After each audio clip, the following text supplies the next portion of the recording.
Buongiorno, ben ritrovati. Prima edizione di Antenna 3 Nord-Est. Tutte le notizie che arrivano dal territorio. Saremo insieme dalle 12 fino alle 14:30 con i collegamenti con le nostre troupe sul territorio. Allora, sono tanti i temi di cui vi dobbiamo dare conto oggi, da quello dello smog con l'allerta rossa nel Padovano, i vari panevin che sono stati annullati proprio per evitare che nuove polveri sottili vengano immesse nell'aria, e per questo ci collegheremo con il presidente di Legambiente Veneto, Luigi Lazzaro. Poi avremo in collegamento anche il generale Giancarlo Iannicelli per raccontarvi un po' questo inverno anomalo. In tante regioni d'Italia le temperature sono uguali a quelle della primavera, ma in apertura dobbiamo tornare sul duello, se così si può dire, Zaia-Crisanti. Ieri la puntata di Report su Rai 3 ha mandato in onda delle dichiarazioni shock, delle intercettazioni, le parole del presidente del Veneto Luca Zaia, a cui il direttore del Dipartimento di Microbiologia Andrea Crisanti, il primo, ricorderete, in prima linea con il suo studio sui tamponi e sul Covid a Vo Euganeo, ha presentato le sue dimissioni. Dimissioni che sono state presentate ieri. Si è dimesso dall'Università di Padova con una PEC datata 31 dicembre, una decisione che sarebbe dunque legata all'indagine sui tamponi rapidi della Procura di Padova, partita da un suo esposto e alla diffusione di alcune intercettazioni telefoniche che lo riguardano e che ieri appunto sono andate in onda nella puntata di Report. Si tratta di colloqui telefonici del presidente Luca Zaia, nei quali il governatore dice: stiamo per portarlo allo schianto. Senza voler entrare nel merito, Crisanti ha detto di voler essere libero di prendere ogni decisione che lo riguarda, visto che molte intercettazioni riguardano anche altri docenti dell'università. Intanto sul fronte dell'inchiesta si registra la presa di posizione dell'avvocato Giuseppe Pavan, il legale del dottor Roberto Rigoli, ex coordinatore delle microbiologie del Veneto, coinvolto nell'inchiesta padovana sui cosiddetti tamponi rapidi anti-Covid sperimentati dal Veneto tra la prima e la seconda ondata del virus. Intercettazioni dunque che sono destinate a fare scalpore. Crisanti ha già dichiarato che potrebbe anche rivolgersi alle sedi opportune, sedi penali, ma per tutti gli aggiornamenti ci colleghiamo con il nostro Federico Fusetti per fare il punto su questa vicenda. A te, Federico.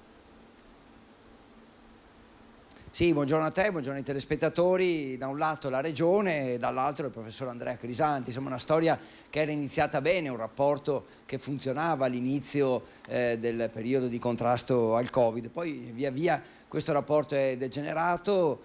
Crisanti ha visto pubblicata su una rivista scientifica internazionale un suo studio che metteva in discussione la strategia dei tamponi rapidi e come veniva insomma utilizzata dalla regione, e anche l'affidabilità di questo strumento. Da lì una serie di accuse a distanza fino all'ultimo episodio di queste ultime ore. Infatti ieri sera la TV di Stato ha mandato in onda un'intercettazione in cui il presidente Luca Zaia, che parla con una persona intercettata, dice tra l'altro: è un anno che prendiamo di mira questo e adesso lui fa il salvatore della patria.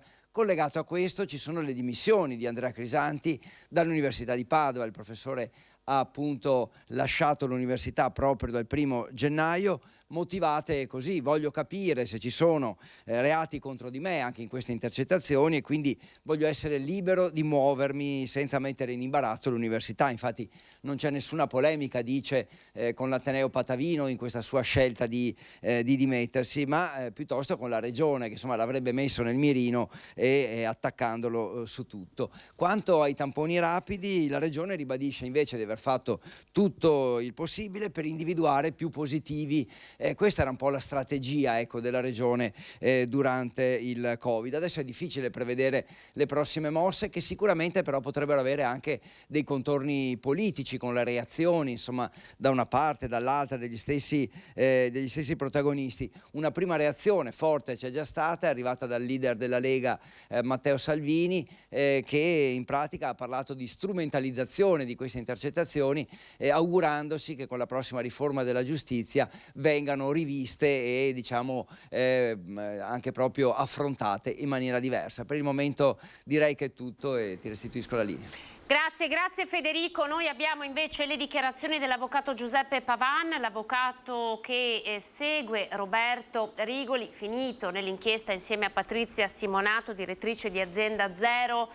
L'accusa non mette in dubbio l'utilità e l'attendibilità dei test rapidi antigenici oggetto delle indagini, test utilizzati ancora oggi a livello internazionale. Allo stesso modo va ricordato che le indagini preliminari hanno evidenziato come il solo interesse del dottor Rigoli emerso in questa vicenda sia stato quello di perseguire il bene pubblico in una situazione di grande tensione e di urgenza determinata dall'emergenza sanitaria e che non sia stata prodotta alcuna falsa documentazione, elemento riconosciuto dalla stessa procura. Insomma, sono le parole dell'avvocato Giuseppe Pavan che difende appunto Roberto Rigoli. Dice: nella specifica situazione di cui stiamo parlando si dovevano invece riscontrare in maniera documentale le caratteristiche tecniche del prodotto e visto che sarebbero stati utilizzati da personale esterno alle microbiologie è stato ritenuto corretto anche testarne la praticità.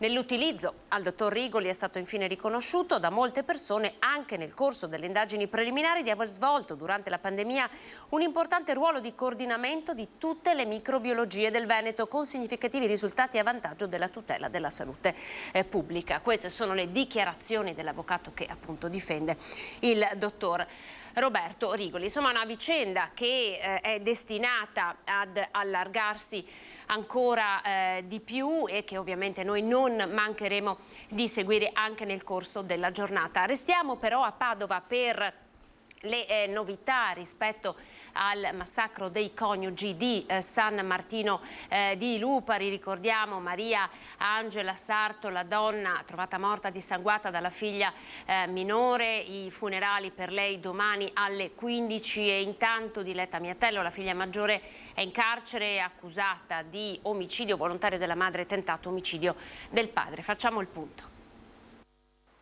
Le condizioni di Giorgio Miatello, il pensionato 89enne massacrato secondo l'accusa dalla figlia Diletta, migliorano. L'uomo però non è ancora in grado di parlare con gli inquirenti. Al suo capezzale lo scorso 31 dicembre si sono presentati il PM Marco Brusegan e il medico legale. Il magistrato era pronto a sentire l'89enne, ma doveva ottenere il via libera dal medico legale Rafi El Mazzoum. Via libera che però non è arrivato. Dopo la visita, infatti, il dottore ha stabilito che l'uomo non può ancora reggere la tensione di un interrogatorio che è stato quindi rimandato a data da destinarsi. La testimonianza del padre è evidentemente fondamentale nel quadro accusatorio che vede nella figlia Diletta, rinchiusa nel carcere veronese di Montorio, accusata dell'omicidio della madre Mariangela Sarto e del tentato omicidio del padre.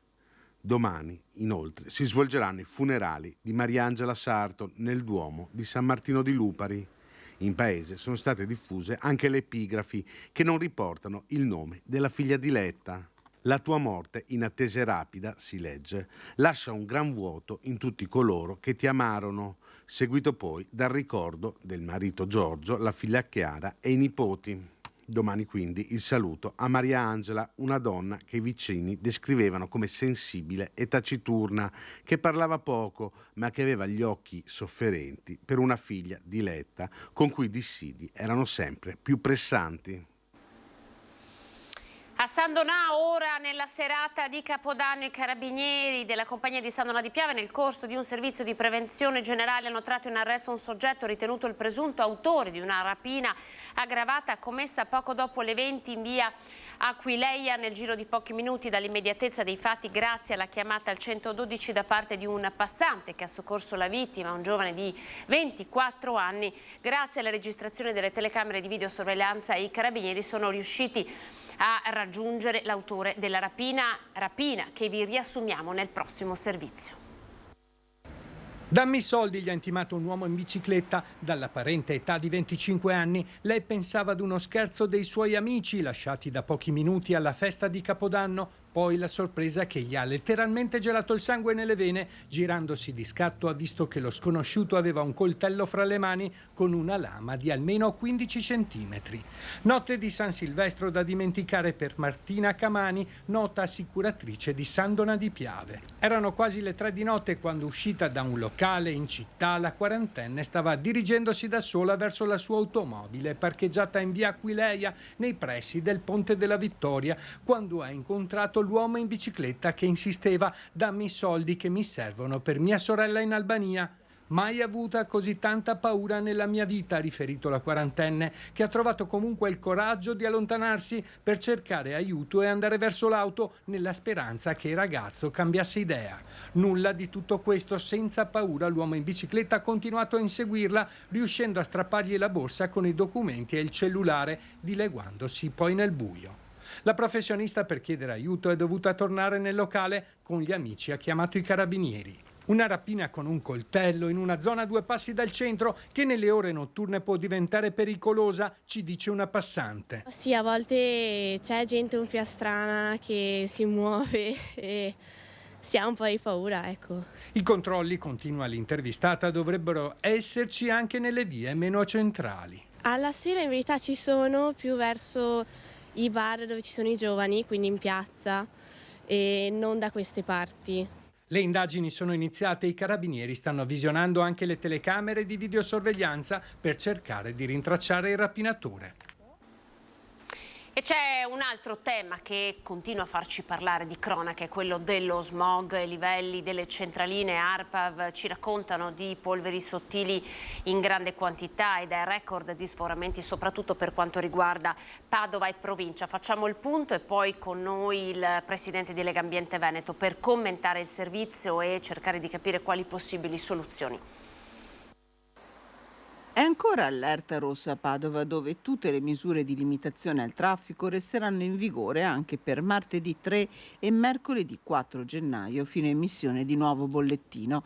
Inizio d'anno peggiore per l'area della città non poteva esserci. Una città che continua a soffrire di mal d'aria e che ha registrato picchi di inquinanti per 144 giorni sui 365 dell'anno 2022. Un annus horribilis, secondo i dati diffusi da Legambiente. Andando con ordine, male è andata sul fronte ozono, il dato peggiore degli ultimi 10 anni, dove i giorni di picco sono stati 77, 60 nel 2021 contro i 25 permessi all'anno. Complice l'estate torrida e la siccità, la situazione non poteva che essere questa. Male anche sul fronte PM10, dove i giorni di superamento sono stati 67, 57 nel 2021 contro i 35 consentiti dalla legge. E se il buongiorno si vede dal mattino, questo 2023, che parte con temperature superiori alla media e nebbia, non farà altro che ricordarci che gli interventi non sono più rinviabili. L'accordo del bacino padano ha giustamente organizzato tutta la pianura padana queste allerte, queste limitazioni del traffico, ma evidentemente non bastano perché bisogna intervenire sulle cause strutturali. Interventi che devono essere fatti al più presto, sottolinea Legambiente. Il tram va bene, però arriva nel 2026-2027. E ci sono tante cose che potremmo dire su cosa fare. Adesso dico quello che non va fatto. Non vanno cementificate le aree verdi, come l'area preandina, che può diventare un grande parco, soprattutto nel centro storico il verde è pochissimo. Per esempio poi va perimetrata l'area del Basso Gionzo, perché quello può essere un vero grande parco urbano, e lì se non viene fatta la perimetrazione la speculazione edilizia se lo sta mangiando anno dopo anno.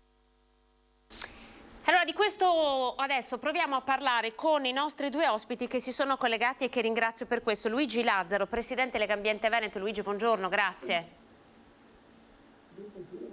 Aspetti che non la sentiamo, provi a risalutarci. Sente, buongiorno. Eccolo, sì, ce l'abbiamo, grazie, buongiorno a lei. Buongiorno a tutti. Collegato c'è anche il generale Giancarlo Giannicelli, meteorologo, la nostra voce di riferimento quando dobbiamo parlare di meteo. Buongiorno generale, grazie. Buongiorno a voi, grazie dell'invito. Allora partirei da lei Luigi. Abbiamo visto il servizio della redazione di Padova, in questi giorni si sta dibattendo se fare o meno i Panevin, siamo in Epifania alle porte. Allora è un problema di cui continuiamo a parlare quando per periodi piuttosto lunghi non piove e quindi la nostra aria non viene pulita. C'è qualcosa che sta facendo aggravare ancora di più questa situazione? Sono i pochi interventi che di fatto vengono fatti per mitigare l'inquinamento nelle nostre città. Come Lega Ambiente, qual è la vostra posizione e quali sono le richieste che avete fatto e che state facendo?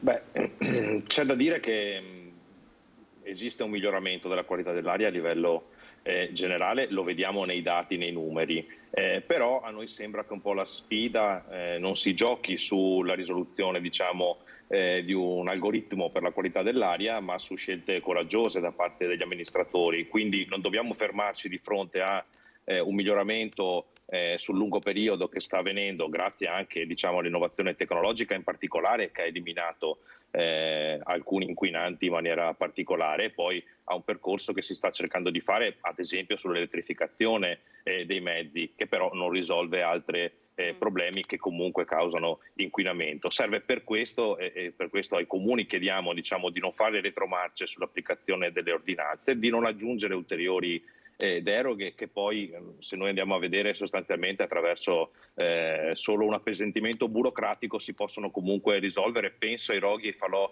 all'aperto che arriveranno con l'Epifania, piuttosto che i fuochi d'artificio, piuttosto che altre scelte che oggi non si fanno in maniera decisa, ma si sta a guardare un miglioramento, ecco, di giorni più o meno di sforamento, sapendo che non è la legge che ci dice quanto stanno bene i nostri polmoni, ma è la quantità di inquinamento che c'è nell'aria, e i parametri che l'OMS ci ricorda, anzi che presto verranno in qualche modo recepiti dalla norma europea, che si avvicinerà di più a quanto l'Organizzazione Mondiale della Sanità ci suggerisce per la qualità dell'aria e limiti più restrittivi.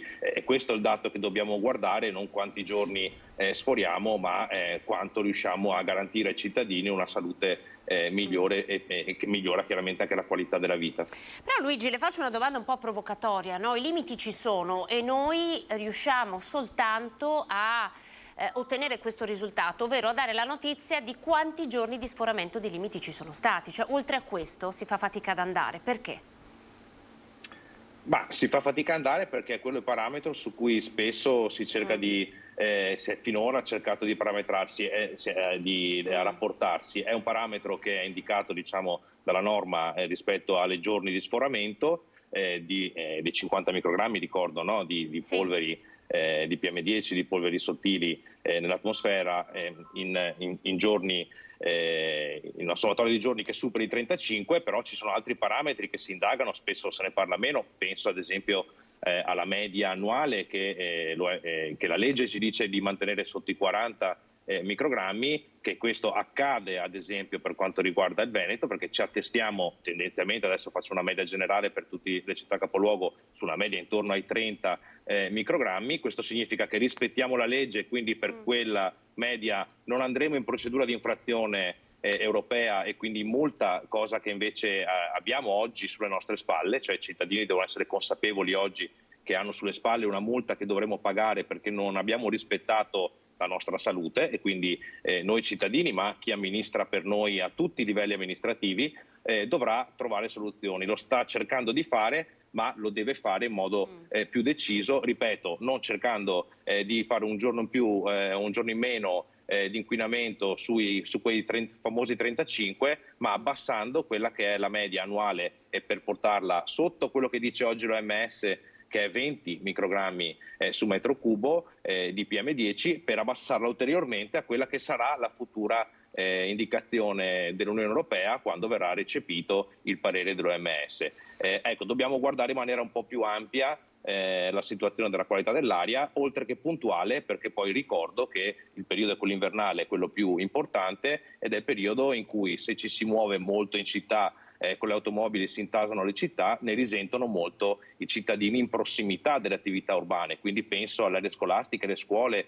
su cui ad esempio i comuni possono intervenire istituendo aree scolastiche, strade scolastiche, lo prevede la legge e sono strade dove non possono transitare automobili nell'orario quantomeno di ingresso e uscita degli studenti da scuola. Ecco, sono piccole, forse sembrano piccoli accorgimenti che vanno messi in campo e che se nel globale vediamo un miglioramento, nel puntuale dobbiamo essere capaci di attuarle in maniera decisa. Questa ne ho detta una: ci sono i roghi all'aperto, ci sono i divieti, quindi non solo gli indirizzi a tenere basso l'impianto di riscaldamento o a non usare la legna quando invece c'è l'allerta rossa, ma proprio si può inserire nei regolamenti comunali il divieto a realizzare nuovi impianti quando si costruisce nuovo degli impianti a camino aperto, ad esempio, o con scaldaie e stufe poco efficienti. Ecco, questi sono accogliere una modernità diversa. Prendo un po' il monito, l'invito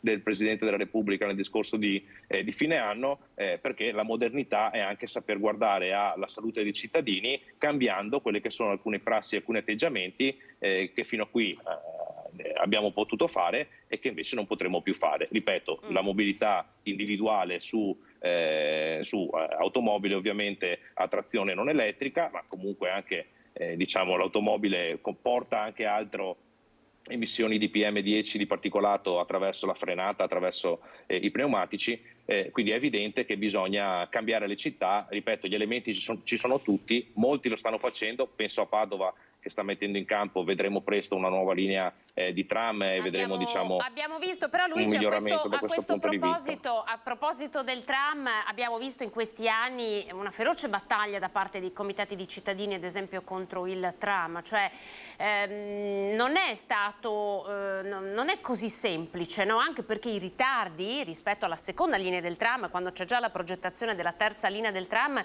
sono stati proprio causati dai cittadini. Ma io invito francamente a diffidare da chi utilizza i temi ambientali o ad esempio quello del tram, il trasporto pubblico efficace, efficiente, che porterà miglioramenti complessivi alla vitalità della città. Questo lo raccontano i territori dove questo è già stato messo in campo. Ricordo anche le aspre polemiche nel passato per le aree pedonali, le proteste accese di molti commercianti che poi oggi non farebbero mai marcia indietro e anzi forse vogliono invitare altri commercianti a fare lo stesso per vedere il loro commercio migliorato. Ecco, quindi c'è di solito emerge una contrapposizione per altri fini che non sono quelli della tutela della salute e del miglioramento della qualità della vita della città, che mi spiace ma si possono definire NIMBY, come è ben noto, not in my backyard, quindi non nel mio giardino, e che non hanno nulla a che vedere con invece il benessere per tutti i cittadini che vivono nella stessa città, oltre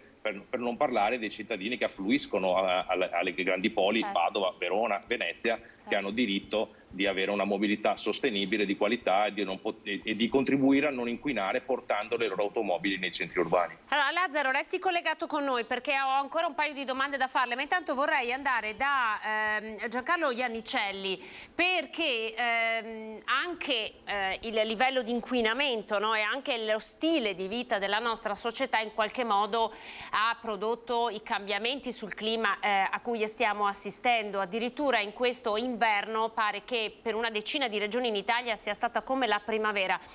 Generale, che cosa sta succedendo? Abbiamo imboccato una strada di non ritorno, secondo lei? Beh, di non ritorno non c'è nulla. Certo che è difficile, perché sentivo il suo ospite dire tutte cose giuste, però bisogna rivedere i nostri usi, le nostre abitudini, ed è molto, molto difficile, graduale, bisogna convincere. Giustamente lei ricordava al tram di Padova, no? La gente poi è contraria, invece sarebbe... ripeto, sono tutte cose giuste, però l'inquinamento è globale, i cambiamenti climatici sono globali e quindi possiamo dire quello che vogliamo, poi stante la crisi energetica stanno riaprendo centinaia di stabilimenti come dire, a carbone, quindi che inquinano tantissimo e che si auspicava anche da quelli che erano gli accordi internazionali che venissero chiusi.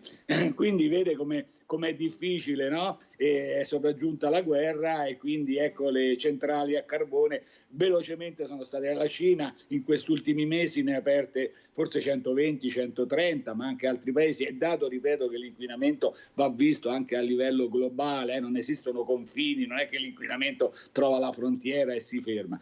Detto questo, sì, stiamo pagando noi uno sviluppo, un'industrializzazione forte di quest'ultimo secolo, però c'è da dire, per non atteggiarsi, ecco, assumere un atteggiamento fanatico, bisogna dire che in questi ultimi 100-120 anni industrializzazione forte, però la qualità della vita è migliorata, l'aspettativa della vita qualche anno fa era 40-50 anni, adesso è oltre 80 anni, la qualità della vita, ripeto, essenzialmente è migliorata. Ora bisogna però fare un'analisi e frenare un attimino, quindi rivedere, non andare oltre, perché veramente sennò arriveremo a un punto di non ritorno. Che cosa dobbiamo aspettarci come meteo? Ecco, noi paghiamo questo cambiamento climatico che è in atto ormai, anche se ci sono anche qui persone che non sono d'accordo, ma il mondo scientifico mi pare che abbia trovato quasi l'unanimità nel dire che c'è in atto un cambiamento climatico che è evidente. Stiamo vivendo adesso un gennaio, normalmente gennaio viveremo ancora nei prossimi giorni, ma le previsioni sono queste, un gennaio che normalmente è il mese più freddo dell'anno e invece si sta rivelando più che mite. Dico solo che il 3-4 sotto zero in pianura in questo periodo, anche a Treviso, ma anche in altre città del nostro territorio, sarebbe normale. Adesso siamo a 8-9 gradi, 10 gradi, quindi 8-9 gradi di media superiore a quello che è la norma, e questo è veramente anomalo. E poi le massime anche che non raggiungono più di 10 gradi, ma pure queste sono alte, perché rispetto ai 6-7 gradi che sarebbe la norma in questo periodo. Quindi siamo veramente testimoni di un cambiamento proprio vicino a noi. Chiaramente questo sta creando dei problemi. Io penso al mondo agricolo, cioè la natura non si fa ingannare facilmente, però proseguendo questa anomalia cominciano ai germogli, cominciano a fiorire qualcosa, e poi inevitabilmente nelle prossime settimane, non a breve scadenza, perché dico subito, sembra che le previsioni a media e lunga scadenza diano temperature di minime sempre sopra i 6-7 gradi, e questo, ripeto, è molto lontano dalle medie stagionali, e quindi arrivando poi le gelate con germogli, ecco, potrà causare un grosso problema anche al mondo agricolo, quindi problema economico e quant'altro. Paghiamo noi un bel territorio, noi siamo un territorio bellissimo, però di pianura, un po' un catino, come si diceva una volta scientificamente, in un catino padano. Quindi tutto quello che si produce, se non c'è movimento di massa d'aria, se non c'è afflusso di aria diversa che disperde questo inquinamento, rimane da noi. E quello che sta succedendo è da molti giorni che c'è questa alta pressione, e quindi causa l'alta pressione è come una piramide che cala su di noi di vetro, che blocca tutto quello che c'è. Quindi tutto quello che viene prodotto sul posto rimane, non si disperde. Senta, come sono le previsioni per i prossimi giorni? Le previsioni sono queste: l'alta pressione rimane, quindi l'aria continua a ristagnare, è ferma, quindi oltre a caricarsi di quello che produciamo in termini di inquinamento, si carica di vapore acqueo, quindi aumenta l'umidità poi condensa e dà la nebbia, certo. Quindi copre il cielo. In teoria sarebbe una condizione di bel tempo, però poi in pianura noi, come abbiamo visto queste mattine e i prossimi giorni sarà forse peggio, con queste nebbie che poi lentamente ma con difficoltà si dissolveranno durante la giornata. Quindi prossimi giorni io mi spingerei, poi vanno confermate come sempre le previsioni, certo. Mi spingerei quasi fino a metà di gennaio, avremo condizioni di alta pressione, forse temporaneamente qualche giorno, tipo forse domenica prossima potremo avere qualche infiltrazione di aria umida, qualche breve precipitazione, ma in generale, ripeto, le cose non cambiano. Poca pioggia, anzi quasi nulla pioggia, e soprattutto temperature nettamente al di sopra della media, quindi condizioni favorevoli all'aumento anche purtroppo dell'inquinamento nei bassi strati dell'atmosfera. Resti collegato con noi, generale, ancora 5 minuti, perché vorrei tornare da lei tra poco. Luigi, sono da te. Allora, le previsioni sono queste, no? Quindi la pioggia non arriverà almeno a breve. Avremo un'epifania dove alcuni comuni hanno fatto delle ordinanze, così come è stato per i botti di Capodanno. Alcuni comuni hanno fatto delle ordinanze, altri invece si sono limitati ai consigli, perché hanno detto: noi non abbiamo delle forze dell'ordine così tante da poter garantire il rispetto di queste ordinanze. Quindi quello che stiamo vedendo qui in Veneto è che i comuni si sono mossi a macchia d'olio. Anche questo forse non è utile, no? Ad una strategia comune.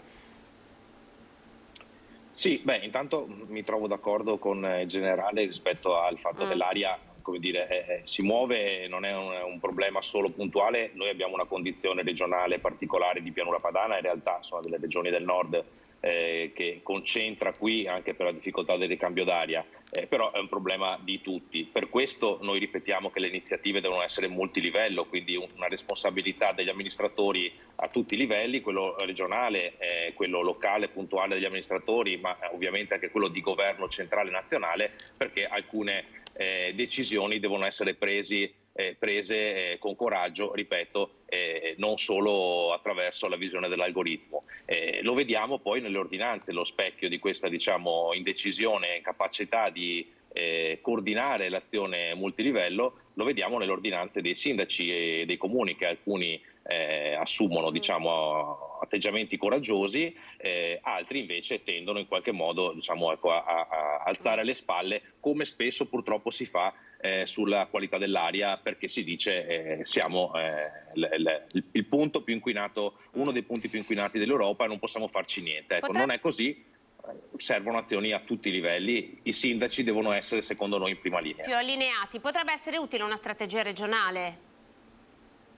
Questo sicuramente sì, da tempo noi sottolineiamo, quest'anno abbiamo organizzato apposta un summit chiamato Aria Pulita per il Veneto, a cui abbiamo invitato, insieme alla Regione abbiamo esaminato cosa succede nei territori, non tanto per il rispetto delle ordinanze che lei ha sottolineato, è molto complicato, è il primo, diciamo, è la prima mano che alzano i sindaci quando dicono noi l'ordinanza la facciamo, ma poi per controllare il territorio diventa difficile. Ma qui sì, entriamo in un altro piano, che è quello di considerare sempre il cittadino come un possibile fuorilegge, insomma, ecco, quindi rincorrere chi non rispetta l'ordinanza. Noi chiediamo ci sia un altro approccio, che è quello che dovrebbe, insomma, ecco, essere chiaro, che il cittadino ad oggi ha contribuito a raggiungere un miglioramento, dicevamo in apertura, oggettivo, cioè si sta migliorando la qualità dell'aria sul lungo periodo, è merito anche dei cittadini che hanno cambiato i loro mezzi di trasporto, che hanno cambiato i loro impianti di riscaldamento, che hanno migliorato l'efficienza delle loro case con gli interventi di efficientamento energetico, che hanno deciso di prendere altri mezzi di trasporto o la bici elettrica piuttosto che i monopattini e altri mezzi di sharing che oggi sono a disposizione. Lo hanno fatto grazie a, devo dire, un lento supporto da parte dell'amministrazione degli enti pubblici, che però deve aumentare, e quindi ecco, non direi che dobbiamo solo guardare a chi non rispetta le ordinanze, ma dobbiamo porre come amministratori, questa è la nostra richiesta come Legambiente, dobbiamo porre anche delle, diciamo, cambiamenti di prospettiva. Ripeto, lo ha fatto Padova con il tram, ma lo ha fatto e lo fanno quelle città che non hanno fatto i fuochi d'artificio per l'ultimo dell'anno e che non faranno o decideranno di fare in altro modo il rogo della Befana. Ripeto, un abbracciare la modernità che può prevedere l'utilizzo, penso in altri campi, qui ripeto, torno a parlare di Padova, ma il gioco di luci, ad esempio l'utilizzo di luci e laser che anche altri comuni stanno iniziando a fare nel territorio, al posto del bruciare, che in questo momento, lo abbiamo chiaro, in particolare Luigi, in questo guardi, momento è un danno. Anticipato, la fermo perché le faccio vedere questo servizio che è proprio legato ai panevin laser. Siamo a Roncade, guardiamo insieme il servizio e poi lo commentiamo. Né fiamme né fumo, ma un suggestivo gioco di luci che andrà a ricreare il falò. Quest'anno tradizione e tecnologia saranno unite, così come le due proloco, quella di Musestre di Roncade e Quarto d'Altino, che da anni organizzano insieme il Panevin. Facciamo una cosa alternativa, quindi passiamo dalla tradizione all'innovazione. Abbiamo pensato di fare uno spettacolo di luci, musica, suoni, colori che danno comunque il senso della tradizione. Accenderemo comunque simbolicamente due piccolissimi falò, uno da una sponda, uno dall'altra, falò che uniscono in questo caso le due comunità. Insomma, l'ambiente prima di tutto, troppe polveri sottili nell'aria e poca pioggia, ma i due comuni non rinunciano alla tradizione. Il gioco di luci si vedrà a metà tra le due sponde, si vedrà diciamo 4-5 metri, 6 metri anche di altezza, però si vedrà molto bene anche a pelo d'acqua perché ci sarà una barca nel mezzo che collegherà istantaneamente le due sponde. Non ci sarà più nemmeno il nome Panevin dalle locandine affisse nei due comuni, dato che l'evento, per non trarre in inganno, si chiama ora Luci sul Sile. Nelle due sponde ogni proloco singolarmente delizierà chi ci verrà a far visita e quindi potrà degustare i dolci della tradizione tipica, quindi pinza, vin brûlée, cioccolata, tè, bevande calde, e non mancherà ovviamente l'arrivo delle classiche befane. Insomma, ecco, la befana, la tradizione vuole che sia la befana a consegnare la calza ai bambini che se lo meritano. Una festa che unirà comunque le due comunità, quella trevigiana e quella veneziana, nel nome della tradizione, ma anche dell'ambiente. Luigi Lazzaro, sta cambiando qualcosa? Per la prima volta abbiamo addirittura cambiato il nome, non si chiama più Panevin ma si chiama Luci, cioè sta cambiando qualcosa. Poi potrebbe essere veramente difficile tornare indietro. Beh, intanto mi complimento con le due amministrazioni, così come con le Proloco, con chi ha pensato, ideato e portato avanti questo, diciamo, cambio di prospettiva rispetto al mantenere la tradizione, che in sé è mantenere insieme la comunità, insomma in qualche modo trovare il modo di portare le comunità intorno a un momento emblematico, che poi questo momento emblematico debba essere condito sempre con il falò e il rogo, o in un altro modo, ce lo dirà, diciamo, ripeto, l'abbraccio della modernità e un cambiamento di innovazione della tradizione, e quindi non sono due cose separate, perché le tradizioni si possono innovare e mantenere, e vedremo, diciamo, ecco, anche la risposta dei cittadini. Mi auguro che sia entusiasta tanto quanto lo è stata negli anni precedenti, perché poi festeggiamo i momenti rituali e non solo perché vediamo il fuoco sprigionarsi dalle fiamme. Insomma, ecco, il momento dell'Epifania è stato ben ricordato dal vostro servizio. L'ultimissima domanda che le faccio è questa: esiste un comportamento che non è virtuoso? Adesso qui stiamo parlando, ci sono i limiti alla circolazione, poi uno dei grandi problemi sono anche le caldaie, no? Per quanto riguarda l'inquinamento, ma ci dice qualcosa che forse i telespettatori non sanno, un comportamento che è d'abitudine, che non è virtuoso per la salute della nostra aria? Beh, sono tanti, diciamo, si potrebbe fare un elenco numeroso. Io mi limiterei a dire che non è il caso di utilizzare il camino aperto, la legna a camino aperto, per quanto possa essere, diciamo, appunto una tradizione, una bellezza nel periodo invernale, quindi cercare di limitare, di non farlo, soprattutto nei periodi di allerta, perché poi ricordo l'inverno non è sempre, dobbiamo stare attenti alla qualità dell'aria, ma ci sono dei momenti particolari, ce lo ricorda bene ARPAV, in cui diciamo, i picchi di inquinante sono ripetuti. Dobbiamo cercare, in questo caso entrano in gioco le ordinanze, e dobbiamo cercare di essere bravi cittadini e rispettarle. Quindi quello del camino aperto, in particolare in città, diciamo in pianura, è un tema che va risolto come buoni cittadini, così come, diciamo, il muoversi in città magari utilizzando l'auto da soli, piuttosto, diciamo, che utilizzare il mezzo pubblico e magari impegnarsi un po' di più tutti insieme a esigerlo, un mezzo pubblico più efficace e più efficiente, che oggi purtroppo non è così presente in tutte le città della nostra regione, piuttosto che muoversi ad esempio con mezzi alternativi come la bicicletta o come i mezzi elettrici di mobilità condivisa elettrica, che ormai li possiamo trovare anche qui. Ecco, possiamo spingere perché gli amministratori mettano in campo soluzioni di questo tipo. Grazie Luigi Lazzaro, Presidente Legambiente Veneto, per essersi collegato con noi in questo inizio d'anno. Contiamo di contattarla a breve per capire se qualcosa si è mosso e come è andato questo post Epifania. Grazie Presidente. Grazie a voi, arrivederci.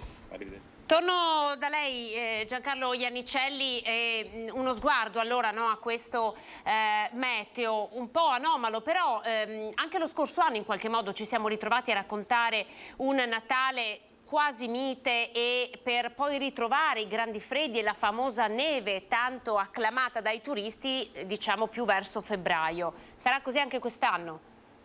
Ma questo non si può dire, perché effettivamente poi magari dopo metà gennaio a febbraio ci aspettano giorni freddissimi e tanta neve, però c'è questa anomalia, questa irregolarità del clima che ormai è evidente. Giustamente ricordava che ogni anno c'è un'anomalia, anzi ci sono più anomalie, e questo vuol dire che quella regolarità, tra virgolette, che c'era una volta nel clima non c'è più, quindi passiamo da un periodo magari in un tempo invernale di caldo a un periodo molto freddo, velocemente. Così le piogge sono, e vediamo i danni che hanno fatto negli ultimi tempi lontano da noi, meno male per noi, purtroppo per gli altri, queste piogge che si concentrano, magari un mese non piove, 2 mesi non piove, e poi quella pioggia che dovrebbe fare distribuita in 2 mesi la fa in poche ore, questo provoca danni. Ecco, c'è questa irregolarità con la quale dovremmo fare i conti, perché va bene tutto. Io sentivo il dottor Lazzaro, tutte le ragioni bisogna cambiare lentamente,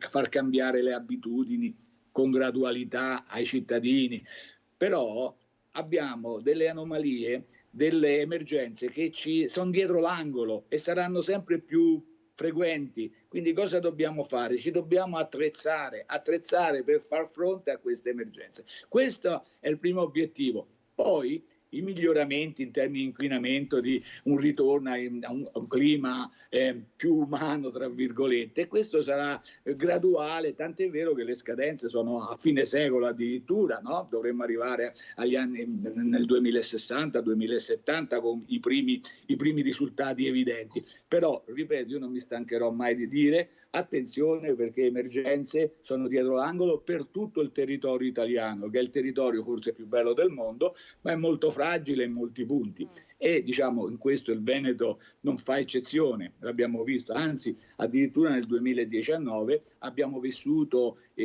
cambiamenti climatici, fatti legati ai cambiamenti climatici più frequenti di tutta l'Italia. Non sono stati tutti dannosi, fortunatamente, o tragici, però i cambiamenti proprio nei risultati, in quelli che sono, che è il tempo vero e proprio. Ecco, il Veneto è uno di quelli che l'ha subito più di tutti. Quindi questo è quello che ci aspetta. Poi tornando ai fuochi, perché adesso sembra che l'inquinamento della nostra regione siano i pane e vino, ecco, però io dico un attimino, va bene, le tradizioni sono importanti, il fuoco, sappiamo l'importanza del fuoco in sé, che non viene sostituito dai LED, per carità, quindi possiamo dire quello che vogliamo, però non diciamo che l'inquinamento si risolve perché non si fa un pane e vino. Certo, qualcosa di controllato, si può rivedere tutto, perché si deve rivedere tutto, certo. Però concentrarci sui pane e vin, certo, mi sembra un po' anche un atteggiamento estremista, ecco. Quindi lei non sacrificherebbe i pane e vin, generale? Ma io non la sacrificherei, nel senso che ci sono delle regole anche regionali, si devono rispettare, però poi dire che il pane e vino, voglio dire, anche la tradizione ha un suo valore, non scordiamo che non si vive solo di un piccolo inquinamento, si vive anche di tradizioni, e anche le tradizioni nutrono, come si suol dire, no? Certo. Ti fanno vivere un momento. Quindi tutte le cose si possono fare se controllate, se siamo passati, perché noi paghiamo ancora, secondo me, lei è giovane, io ricordo che qualche anno fa, fino a 30, 40 anni, 20 anni, 30 anni fa, si bruciava di tutto, ecco, in quello naturalmente era assurdo, si bruciavano copertoni, si bruciava plastica. Voglio dire, un pane e vino che è controllato, secondo me ci si può ragionare, e ripeto, ben capendo. perché è inutile che ci si accanisca contro un panevin e poi abbiamo, io le faccio un esempio, c'è banche in centro, io c'ho una banca particolare in centro di Rio e va ancora a gasolio, ci sono quello che inquina di più, perché non si dice, e in parte è il traffico, ma per il 20% è il traffico automobilistico, ma in grossa parte, soprattutto nel periodo invernale, sono i riscaldamenti delle case, quindi dove bisogna agire? E il comune, no, ma anche altri comuni, nell'incentivare il cambiamento delle caldaie, però purtroppo nelle città, compresa Treviso, ancora troppi riscaldamenti vanno a gasolio, ma che sia la persona che va aiutata va bene, la famiglia che non ha possibilità. Noi abbiamo banche a Treviso, banche che vanno a gasolio e che quando fanno il rifornimento inquinano pure, perché c'è una puzza in centro a Treviso in certi posti, quindi questo è inutile che ci concentriamo sul pane che inquina 2 ore e è morta lì, tra virgolette. Chiarissimo. Grazie generale. Il valore delle tradizioni, no? Le tradizioni sono importanti comunque per una comunità. Grazie Giancarlo Iannicelli per essere stato con noi. Arrivederci, buona giornata. Grazie a voi. Arrivederci. Allora noi vi facciamo vedere il servizio che in qualche modo un po' racconta quello che ha detto il generale, no? L'inquinamento sta trasformando e danneggiando anche l'agricoltura. Vediamo quali potrebbero essere le sorti del radicchio. Ci fermiamo, poi non conviene e andranno arati. Sorriso amaro per questo produttore di radicchio rosso IGP. Annata già chiusa e aratro che passerà su queste piante che, come si dice in gergo, hanno filato. Questo radicchio non produce più il cuore, resta, anche se lo imbianchi, resta con le sue caratteristiche vuoto. Ma ad esempio quest'altro invece che è verde, è tornato verde? Questo potrà anche maturare ma resta piccolo e non fa il peso. Colpa del cambiamento climatico che ha sconvolto il ritmo della produzione, che prevede trapianti scaglionati per dare ai consumatori il massimo da fine novembre a fine febbraio. Era piantato dall'ottobre al novembre, a dicembre, al gennaio, però loro hanno mantenuto le stesse caratteristiche qualitative. Praticamente i graffiati tutti? Tutti, di tutte le varietà. Il disastro sta colpendo tutti i produttori del biologico che non usano alcuni espedienti che bloccano chimicamente la vegetazione, fermata naturalmente dal freddo e dalle brinate finora totalmente assenti. E non c'è nemmeno speranza per le prossime settimane perché vegetando il radicchio perde la sua dolcezza. Adesso con le temperature che vanno su, la luce che aumenta, diventano di foglia non più dolce, non più gustosa, vanno verso primavera con gusto amaro. Ecco perché il suo valore è sensibilmente lievitato negli ultimi giorni e mentre il consorzio stima con ottimismo nel 30% la perdita media, tra i produttori lo sconforto è molto alto.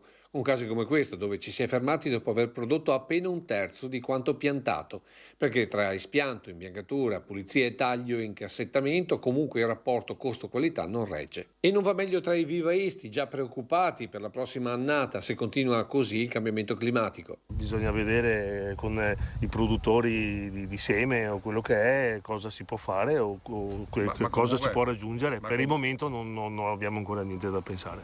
Quindi il radicchio di Treviso, perché trovi il freddo, bisogna portarlo a Feltre? Bisogna cambiare ambiente. E quindi cosa diventerà il radicchio di Feltre? Il radicchio di Belluno. Servizio del nostro Lucio Zanato, andiamo in pubblicità tra pochissimo, entreremo nel cuore delle città, da Vicenza a Belluno, alle terme di Abano e Montegrotto per capire come è andata, come stanno andando le festività. I prezzi salgono ma il commercio non decolla. – 12:50 prima edizione, buongiorno ancora a voi e ben ritrovati dopo la pagina dedicata allo smog, l'inquinamento, questo inverno anomalo. Torniamo alla notte di Capodanno perché sono stati diversi gli episodi di vandalismo che hanno coinvolto la nostra regione. Andiamo con il prossimo servizio a Valdobbiadene, vi avevamo ricordato dei vandali in azione a Nervesa, adesso siamo a Valdobbiadene. Il consiglio non è un appello, è un consiglio, è quello di venire in municipio e ammettere di aver fatto un errore, cosa che può succedere, si possono sempre porre rimedi agli errori fatti. Li aspetta nel palazzo del comune il sindaco di Valdobbiadene. Li aspetta prima che qualcun altro vada a prenderli dopo averli identificati attraverso le registrazioni delle numerose telecamere presenti in tutta la piazza, dove nella notte di San Silvestro qualcuno si è accanito con la scacchiera per il gioco della dama. Pezzi ovunque, segno di un vandalismo gratuito su un bene di tutti. Cosa si può pensare di questa cosa? Si può pensare che non si capisce perché ci sia gente che si permette di fare queste cose. E questo è lo sconforto e l'indignazione da parte dei cittadini, che si aspettano non tanto una semplice multa nei confronti degli autori, ma qualcosa che li faccia riflettere su quanto commesso.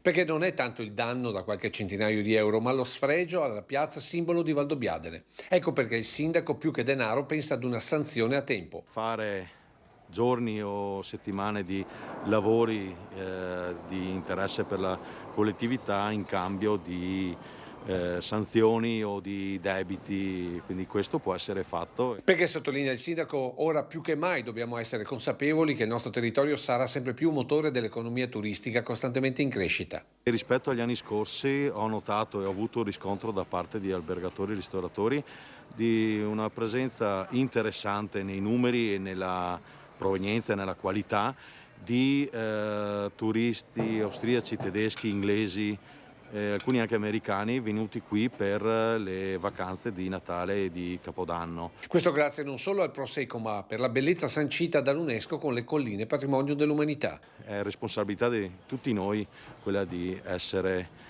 positivi e far vedere a tutto il mondo quanto belli e bravi siamo. Una responsabilità che però più di qualcuno pare non avvertire se accadono vandalismi in piazza o spettacoli come questo che abbiamo incontrato lungo la strada principale delle colline UNESCO e che lascia senza parole. E adesso vi facciamo sentire, con la sua solita modalità, il sindaco di Spresiano comunica con i cittadini, e anche qui guardate la presa di posizione di un primo cittadino che dice ai suoi cittadini: divertitevi, ma se dovete farlo cercate di non rovinare il territorio. Signori, buongiorno e buon anno a tutti. Allora, questa è una comunicazione di servizio. Mi trovo al parcheggio dello stadio di Visnadello e guardate, di qua, poi aspetta perché di qua ce n'è ancora di più, no? C'è praticamente tutto il piazzale che è zozzo e vedete qua ci sono residui di botti di fine anno, che per l'amor di Dio avete visto che sì, sappiamo che fare ordinanze, fare cose così poi lascia un po' il tempo che trova, e quindi vabbè, i 15 minuti di sfogo, ma diciamo che li tolleriamo tutti quanti e da un certo punto di vista non vogliamo essere, no, repressivi, però ecco, vedete, cioè, se poi dopo si viene a far festa e si lascia anche lo sporco, magari anche no, allora l'invito è quello magari di così coloro i quali hanno fatto un po' di festa qui, ma anche negli altri parti del paese, non fatemi andare in giro a vedere perché non mi pare neanche giusto. Vero è che puliamo anche noi, vero è perché qualcuno dirà che paga le tasse quindi è giusto che pulisca il comune, vero è che magari le zozzerie in giro anche no, per cui dai, fate i bravi e se avete sporcato una borsetta in 20 minuti penso si raccolga tutto. Grazie, buon anno ancora. Allora, so che è già collegato Mauro Gottardo, direttore Federalberghi Veneto. Buongiorno Mauro e grazie per essersi collegato con noi. Buongiorno, grazie a voi. Buongiorno, allora siamo in attesa di avere in collegamento Paolo Doglioni, Ascom di Belluno, quindi in rappresentanza dei commercianti, e l'assessore alla cultura del comune di Vicenza Simona Siotto. Ma intanto partiamo con lei Mauro. Allora, il bilancio per il Veneto per queste festività è stato buono, si parla di sold out. Com'è la bilancia invece dei prezzi? I prezzi hanno dovuto, immagino, essere ritoccati per far fronte ai rincari degli ultimi mesi. Com'è andata? Allora, dal punto di vista commerciale possiamo essere soddisfatti di queste festività natalizie Peraltro erano 2 anni che non riuscivamo a svolgere le nostre attività per le note problematiche legate alla pandemia, quindi il fatto stesso di poter riavere i nostri alberghi, le nostre strutture aperte e piene di clienti, chiaramente per noi è stato un aspetto molto, molto importante. Dicevo, dal punto di vista commerciale, quindi dei flussi turistici e anche dei ricavi, è andata molto bene.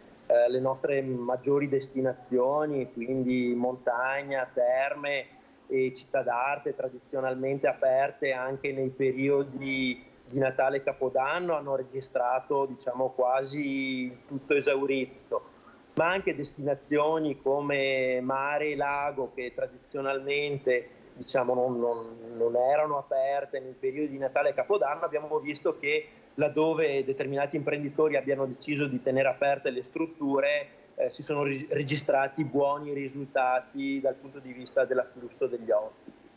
Quindi in termini quantitativi diciamo che bene o male abbiamo superato il 90% di occupazione in quasi tutte le strutture aperte. Per quanto riguarda i ricavi, abbiamo registrato rispetto al 2019, che è stato l'ultimo anno pre-pandemia che possiamo prendere a riferimento, abbiamo avuto un incremento medio dei prezzi che è andato dal 5 al 10%. Questo chiaramente cercando di aumentare in qualche modo la qualità dei nostri prodotti e servizi, ma soprattutto per far fronte al notevole incremento nell'acquisto di materie prime, derrate alimentari e anche nel forte incremento delle fonti energetiche che abbiamo registrato complessivamente essere superiore al 25-30%. Quindi questo 25-30% per circa il 20% è stato assorbito direttamente dalle strutture ricettive e dagli imprenditori, e per un 10-12% circa viceversa è stato giocoforza ribaltato nel consumatore finale, che però, apprezzando la qualità di servizi e prodotti turistici, non si è grosso modo lamentato di questi incrementi. Senta, voi avete vinto, una prima battaglia nei confronti di quei portali che fanno affitti brevi, cioè che concedono le strutture per affitti brevi o affitti turistici, e sono sottoposti, mi viene in mente Airbnb, ma sono sottoposti ad una tassazione diversa dalla vostra. Sulla base di quale assunto voi avete iniziato questa battaglia e la vittoria è arrivata come? Riassumiamo un po' la vicenda. Ma fondamentalmente come Federalberghi Nazionale abbiamo tentato un ricorso nei confronti di operatori stranieri che fondamentalmente incassavano, avevano forti ricavi dalla filiera turistica extra alberghiera italiana ma anche regionale, ma che di fatto sottraevano al fisco italiano una parte delle loro risorse. Quindi il fatto che nello specifico Airbnb sia costretta a versare parte delle imposte in Italia, evidentemente questo per noi è un momento importante, perché per noi è fondamentale l'equazione stesso mercato, stesse regole, cioè se i nostri operatori italiani in qualche modo operano nel medesimo mercato in cui opera anche Airbnb, è giusto che le imposizioni di tipo normativo e fiscale siano uguali per tutti, e quindi questa è una prima parte della riflessione. Quindi prima parte della riflessione che va nella direzione di dire è giusto che anche operatori stranieri versino le imposte in Italia e è giusto combattere fortemente l'abusivismo. Però noi crediamo fortemente che questo sia solamente il 50% del problema, cioè l'altro 50% come Federalberghi Nazionale e Regionale siamo convinti che vada affrontato in collaborazione con le pubbliche amministrazioni, perché il tema delle locazioni brevi non è solamente una problematica di abusivismo, non è solamente una problematica fiscale o di normative, ma è soprattutto una problematica di sviluppo omogeneo e coerente delle destinazioni turistiche. Quindi in particolare, se prendiamo la nostra regione, forse le due città che maggiormente sono oberate da questo tipo di problematica, cioè Venezia e Verona, evidentemente è giusto, anche se per Venezia è già passata una legge speciale, è giusto evidentemente che lo sviluppo urbanistico di queste destinazioni turistiche vada concertato e programmato in modo strutturato, mantenendo anche una parte di residenzialità, altrimenti rischiamo che quella parte di experience che oggi è molto ricercata da parte del turista venga a mancare, ovvero manchi quella parte di tradizione all'interno delle nostre destinazioni turistiche data appunto dal residente autoctono e locale. Certo, e insomma questo è un tema molto interessante, lei ha parlato di Venezia, ma è una questione che in realtà sta riguardando davvero tutte le città del Veneto. Basti sapere che a Padova è difficile trovare un appartamento in affitto perché diverse strutture sono state messe a disposizione per questi famosi affitti brevi con dei prezzi che sono onestamente difficili da sostenere, soprattutto gli appartamenti che si trovano in centro storico. Andiamo da Simona Siotto, assessore del comune di Vicenza, per intanto provare a capire se questo è un problema che riguarda anche Vicenza, e poi assessore le chiedo, le città d'arte sono state prese d'assalto, è stato così anche per Vicenza in queste festività natalizie? Buongiorno a tutti intanto. Allora sì, in generale le rispondo positivamente. Vicenza sta vivendo veramente un momento d'oro. Già del 2022 la città era cresciuta moltissimo dal punto di vista culturale, di così presenze turistiche. Abbiamo avuto dei momenti in cui trovare una camera d'albergo era quasi assolutamente impossibile, anche nei B&B e anche comunque in tutte quelle soluzioni alternative di cui appunto stavate parlando. E in questo momento abbiamo veramente le code nei musei, la coda alla grande mostra, quindi moltissima richiesta di cultura, forse di queste nostre bellissime città che per tanti anni sono rimasti un po' fuori dai circuiti classici, che invece adesso vengono assolutamente riscoperte. Che cosa cerca il turista che viene a Vicenza allora? Io credo che cerchi una città che ha ancora molto a dimensione d'uomo, una città che si gira a piedi, che è quindi molto accogliente anche per una famiglia, anche per uno straniero che ama ad esempio il turismo in bicicletta, che è molto sviluppato a Vicenza e che tra l'altro piace sempre di più, cerca musei accoglienti, con orari assolutamente compatibili per le persone, ma cerca proprio quell'esperienza di vita che poi è anche il nostro meraviglioso turismo italiano, che riguarda anche l'enogastronomia ad esempio. Vedo che Vicenza viene scelta proprio perché è una città accogliente che ha sicuramente tantissima storia, tantissima cultura, un circuito museale molto ampio, ma che consente anche di portarsi a casa una bella esperienza. Abbiamo visto come la mostra di Canova a Bassano abbia attratto molti turisti, quindi i grandi nomi, no? I nomi della grande storia, i grandi artisti, Tiziano per Belluno, Canova e poi ovviamente Palladio per Vicenza continuano ad essere un grandissimo traino. Ma come si fa a innovare nel turismo riproponendo, cercando sempre di riproporre lo stesso gigante della cultura?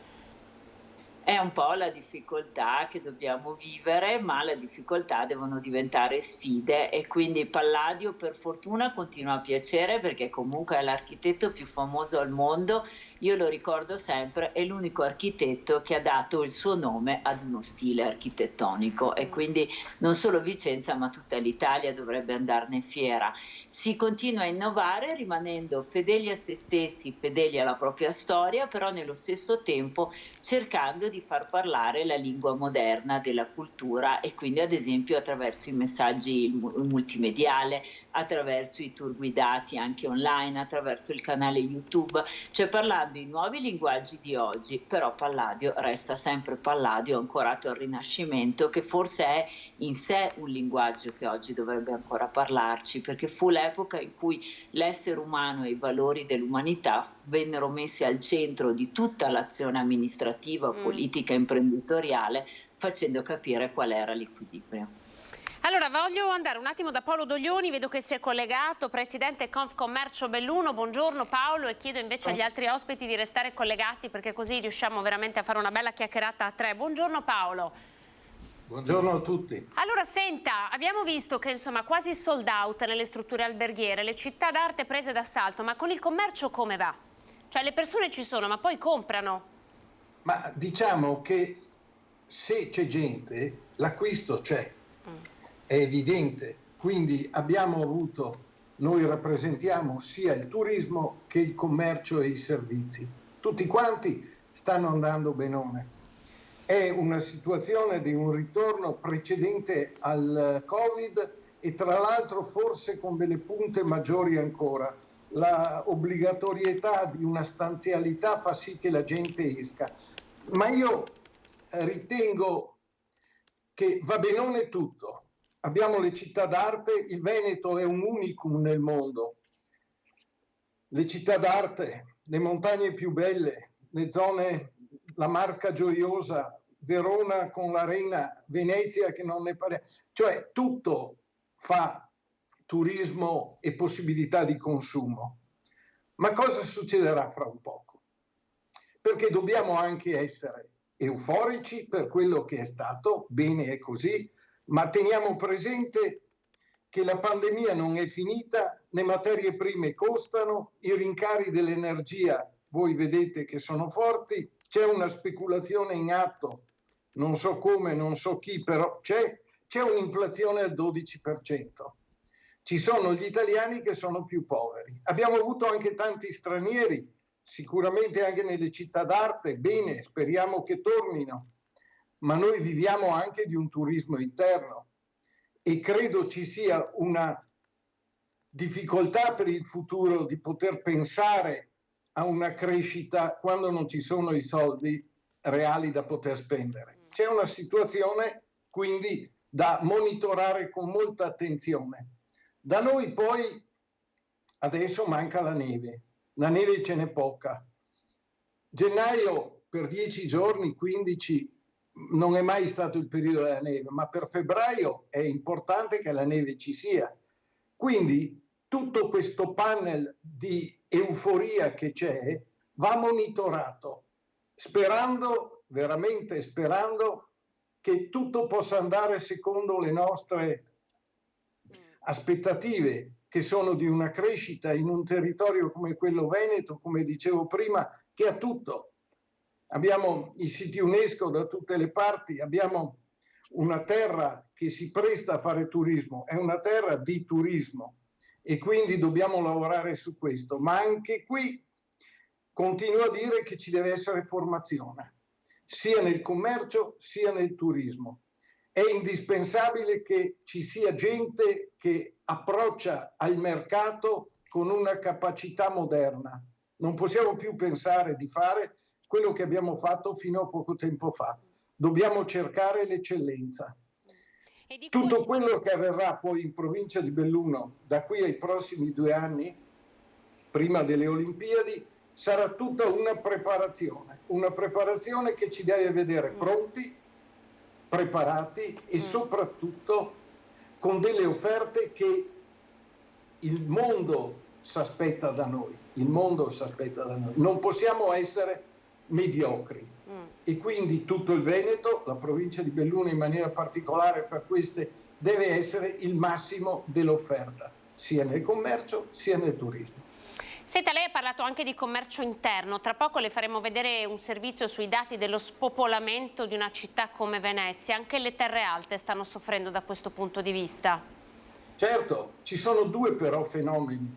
Venezia è un fenomeno a sé stante, le terre alte, io faccio parte del tavolo ministeriale per la montagna ed è tutta la montagna in Italia che soffre proprio di uno spopolamento.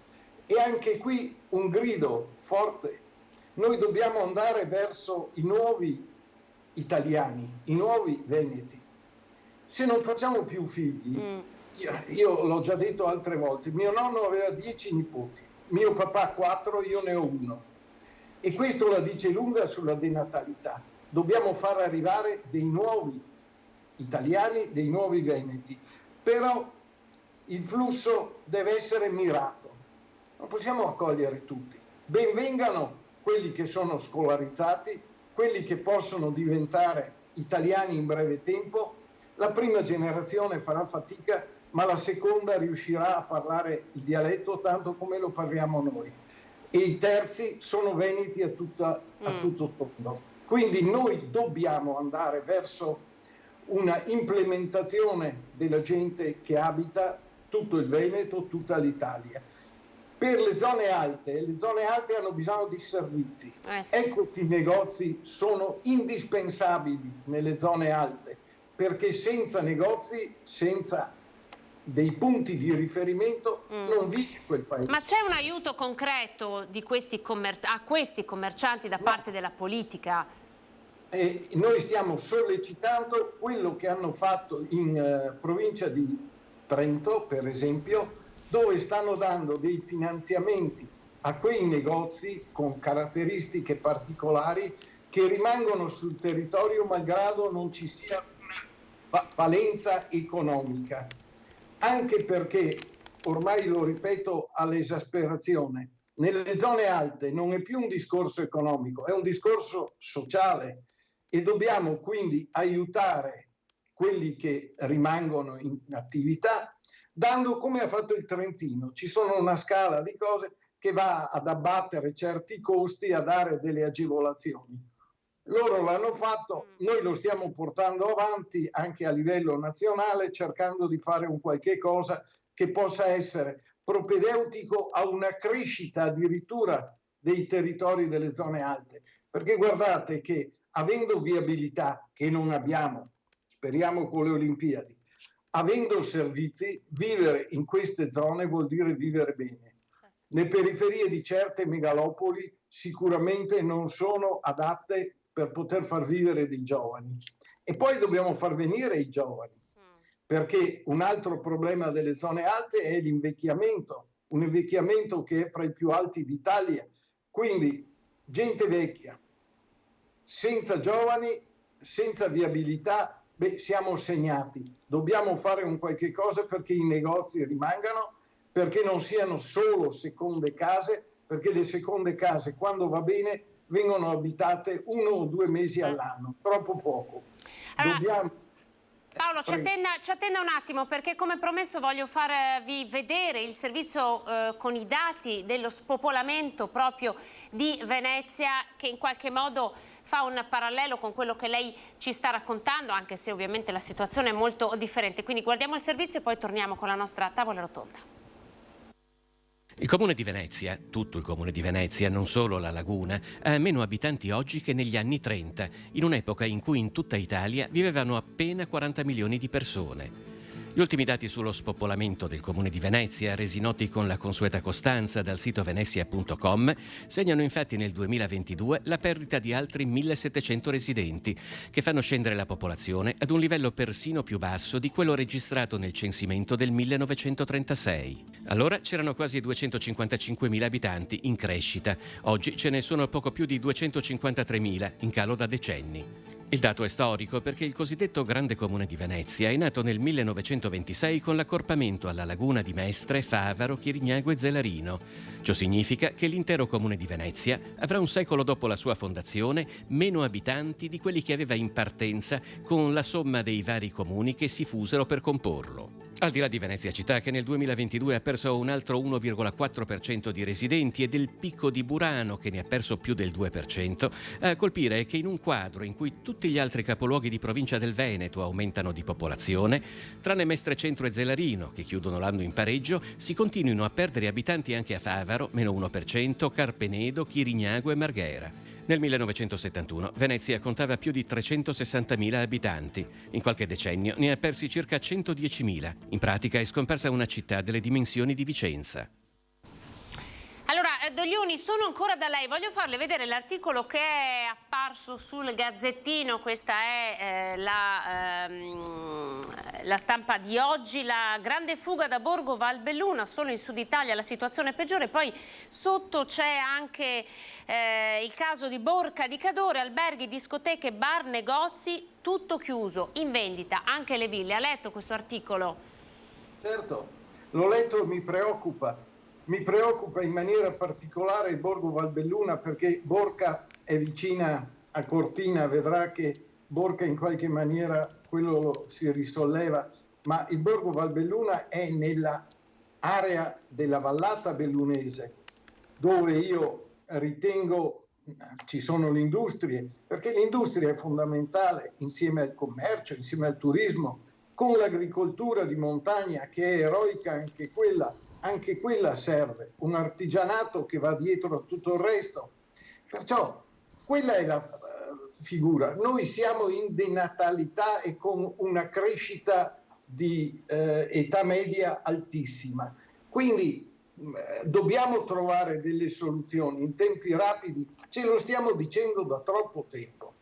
Di contro, oggi le famiglie sono mononucleari. Se lei va a vedere un'altra statistica si renderà conto che le famiglie di 5-6 elementi oggi sono ridotte a 1,3 e questo la dice lunga ancora una volta su quella che è il fuoco familiare e quindi le necessità del territorio, e molte volte questi fuochi sono fatti da una persona over 70. E allora qual è il futuro? Il futuro dobbiamo costruirlo oggi e anche molto velocemente. Io sono convinto che abbiamo tutti i requisiti per farlo, però la politica deve guardare in maniera chiara e costruttiva questi territori, bellunesi ma del Veneto tutti, cercando di fare delle programmazioni intelligenti. Lei mi ha citato un giornale, c'è un altro giornale che diceva che la locomotiva del nord-est, che si era noi, si sta fermando, e questo è un altro rischio. Perché si sta fermando? Anche per la mancanza di operatori. Quanti imprenditori, amici miei, dicono avrei bisogno di 30-40 persone e non le trovo? E allora ecco i flussi che devono tornare. Vediamo se questo è un argomento. Paolo, mi perdoni, la interrompo perché voglio fare questa domanda proprio a Mauro Gottardo, direttore di Federalberghi Veneti, no? Veneto, la formazione, mancano gli operatori. È un problema contro cui vi siete scontrati anche per queste festività natalizie o è un ricordo lontano di quest'estate? I temi che ha introdotto il presidente Doglioni, peraltro facciamo parte dello stesso sistema di rappresentanza, Confcommercio, Federalberghi, quindi diciamo sono temi che dibattiamo nella quotidianità. Il problema per certi Abbiamo perso il presidente. Presidente, c'è un problema di collegamento? Vediamo se... Allora facciamo così, finché il presidente di Federalberghi non si collega, vi facciamo sentire un servizio che abbiamo preparato legato al comparto termale, quindi tra Abano e Montegrotto. C'è la soddisfazione da parte degli amministratori pubblici proprio per il sold out delle strutture alberghiere. Sentite. Per quanto concerne le festività prettamente legate al periodo natalizio e di fine anno, il bilancio per la nostra città è stato estremamente positivo. Non soltanto per quanto riguarda gli alberghi, che erano veramente pieni di turisti da tutta Italia e da tutta Europa, ma anche per quanto concerne la grandissima partecipazione al ricco calendario di eventi e manifestazioni che abbiamo organizzato come amministrazione comunale. Tutti gli appuntamenti hanno visto il tutto esaurito. Si registra il tutto esaurito alle terme per il periodo natalizio. Un successo per il comparto termale che registra oltre 30.000 presenze nel periodo delle feste.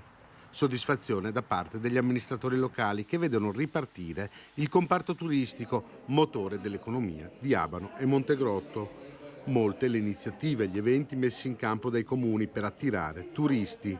Ora si aspetta il fine settimana dell'Epifania per concludere questo periodo di feste. Un bilancio che possiamo definire molto positivo. La città, nonostante le difficoltà, si è fatta trovare pronta anche con le luminarie natalizie che sono state molto apprezzate. Ora ci aspetta la fine di questa coda delle feste con l'Epifania che festeggeremo in Piazza Roma, dando a tutti i bambini le calzette e prevedendo al posto del consueto rogo della veccia uno spettacolo di luci. Poi ci butteremo a capofitto verso il carnevale, ma questa è un'altra storia. Anche qui, no, vedete, Montegrotto Terme rinuncia al Panevino e fanno lo spettacolo di luci. Vediamo se abbiamo ripristinato il collegamento del presidente di Federalberghi. Se non ce l'abbiamo io andrei allora subito da Simona Siotto, Comune di Vicenza, assessore alla cultura. Assessore, ha sentito, no? Parlava un suo collega, un primo cittadino. Quanto importante è l'intervento delle amministrazioni comunali per favorire anche il buon lavoro di chi opera nel settore turistico? Ovviamente è fondamentale, perché il compito delle amministrazioni è quello di aiutare tutti gli operatori dei singoli settori a lavorare meglio, a mettersi in rete, avere anche il supporto corretto da un punto di vista amministrativo e di organizzazione. Io devo dire che secondo me il risultato maggiore che possono avere le nostre città è quello di crescere culturalmente sempre, perché è chiaro che è bellissimo registrare l'esaurito, le code nei periodi, come dire, di picco, no? Cioè ci si aspettava e si augurava che questo finalmente fosse un Natale, un periodo di feste finalmente un po' normale dopo i 2 anni faticosissimi che abbiamo passato. Però la crescita culturale, ad esempio, di una città come Vicenza si registra non certo in questi momenti dove appunto c'è anche quel turismo spot che magari a Vicenza non tornerà più, ma nel fatto che la città cresca e rimanga costante nel tempo. È lì che deve funzionare il sistema culturale ed è lì che occorre quella formazione e quella costante preparazione di cui tra l'altro prima parlavano i colleghi, perché è lì che si vede davvero se poi la città riesce non solo a crescere da un punto di vista culturale, ma anche ad aiutare il sistema e anche gli stessi commercianti che chiedono alle amministrazioni presenza, organizzazione di eventi, idee, supporto, ma devono esserci sempre, perché è facile che ci siano a Natale o l'Epifania, ma poi ci sono altri 11 mesi dell'anno in cui bisogna reggere e aiutarsi reciprocamente. Quindi diciamo favorire la destagionalità del turismo, no? Immaginare che il turista possa venire insomma, a visitare Vicenza, non soltanto il turista veneto, ma evidentemente il turista italiano e anche quello internazionale anche ad ottobre e novembre. Infatti il sindaco Mortandello parlava già di carnevale, no? Noi stiamo all'Epifania e stiamo già immaginando di prepararci al carnevale. Intanto la Befana si brucerà a Vicenza? No, a Vicenza devo dire che non c'è la tradizione, ma poi noi già da anni, per la questione dell'inquinamento e delle polveri sottili, che è uno dei nostri grossissimi problemi, tra l'altro, cerchiamo di disincentivare questo tipo così di tradizione, che peraltro devo dire a Vicenza rispetto ad altri comuni veneti c'è anche poco, quindi piuttosto puntiamo su altro. Che cosa le piacerebbe avere dal punto di vista culturale nella sua Vicenza? Cioè da assessore provi a immaginare quale sarebbe, non so, la mostra nei suoi sogni, con uno sforzo magari dell'amministrazione comunale. Che cosa le piacerebbe portare a Vicenza? Perché stiamo vedendo ad esempio Padova, c'è la mostra dedicata ai dinosauri, poi è arrivato Tutankhamon, Treviso invece ha puntato molto sul fumetto. Cioè Vicenza che cosa le piacerebbe vedere? Ma allora devo dire che dopo invece la mostra che noi abbiamo adesso in Basilica dedicata all'Egitto, io per un po' faccio fatica a immaginare un'altra mostra, però secondo me a Vicenza mancano 2 cose che sono un po' i miei sogni nel cassetto, non solo come assessore ma proprio come cittadino. Maggiore attenzione ai bambini, io sogno un museo per i bambini che non parli solo cultura ma parli anche scienza.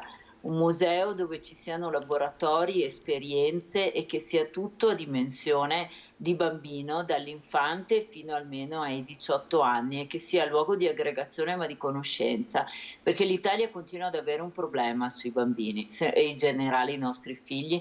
Io poi di minori ne ho 4 in casa perché sono andata contro tendenza e quindi un po' di esperienza ce l'ho. Se non fanno tanto i genitori, tantissimi bambini non hanno accesso in realtà alle vere conoscenze, che sia la musica, che sia il teatro, che sia la scienza, e quindi mi piacerebbe che la mia città questo lo potesse offrire.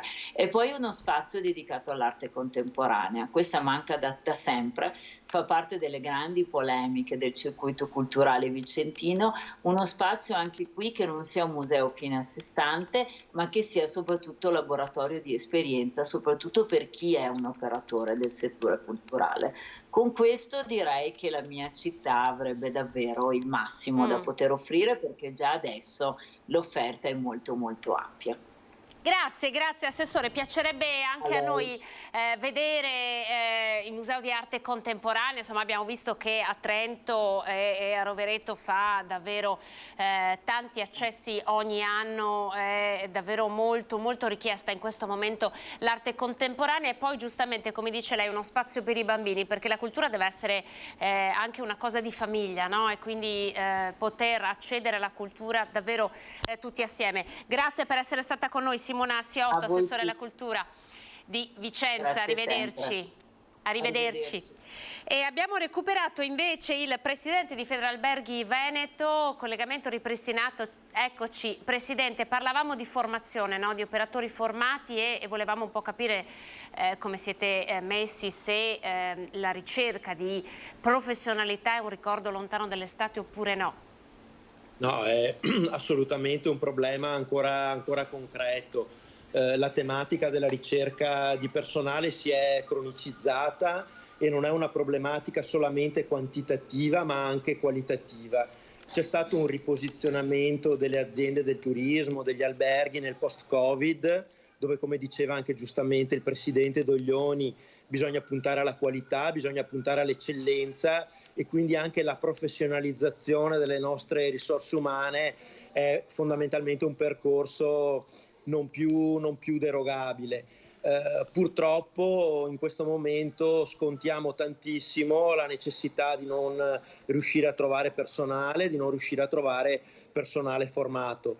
Ci auguriamo che il decreto flussi a livello nazionale in qualche modo possa risolvere la problematica, ma credo che ci porteremo dietro ancora per parecchio tempo questo tipo di situazione, che potremo risolvere solamente avendo una dialettica nuova ed investendo nel capitale umano da qui ai prossimi anni, per poter ritrovare un livello qualitativo di servizio nel settore turistico che sia degno, diciamo, della numerosità di presenze che ancora abbiamo nella nostra regione. Ecco, è importante quello che lei ci sta raccontando, anche perché poi in un'intervista precedente ci eravamo detti come i numeri siano buoni fino all'8-9 di gennaio e poi invece il settore va un po' in sofferenza. Come vede il discorso legato alla stagionalità che ha fatto prima l'assessore Siotto? Ma risentiamo in tutte le destinazioni turistiche della nostra regione in modo ancora molto forte, troppo forte, la problematica della stagionalità.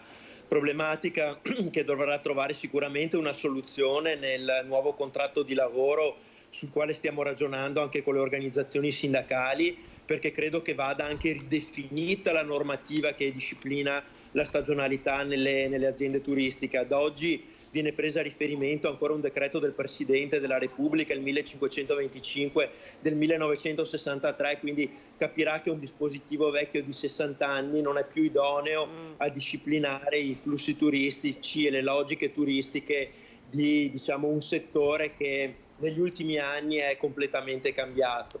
D'altra parte però avremo la necessità di avere un forte aiuto da parte del settore pubblico sicuramente sulla riduzione del cuneo fiscale per poter assumere i nostri lavoratori per 12 mesi e poi ragionare nella gestione dei picchi e dei flussi della clientela durante l'anno in modo più sereno, perché chiaramente in questo momento con il costo del lavoro che sosteniamo non riusciamo ad assumere i nostri dipendenti per periodi lunghi e riusciamo a dargli lavoro solamente nei periodi di maggiore occupazione delle nostre strutture, non riuscendo chiaramente ad essere attrattivi nei loro confronti.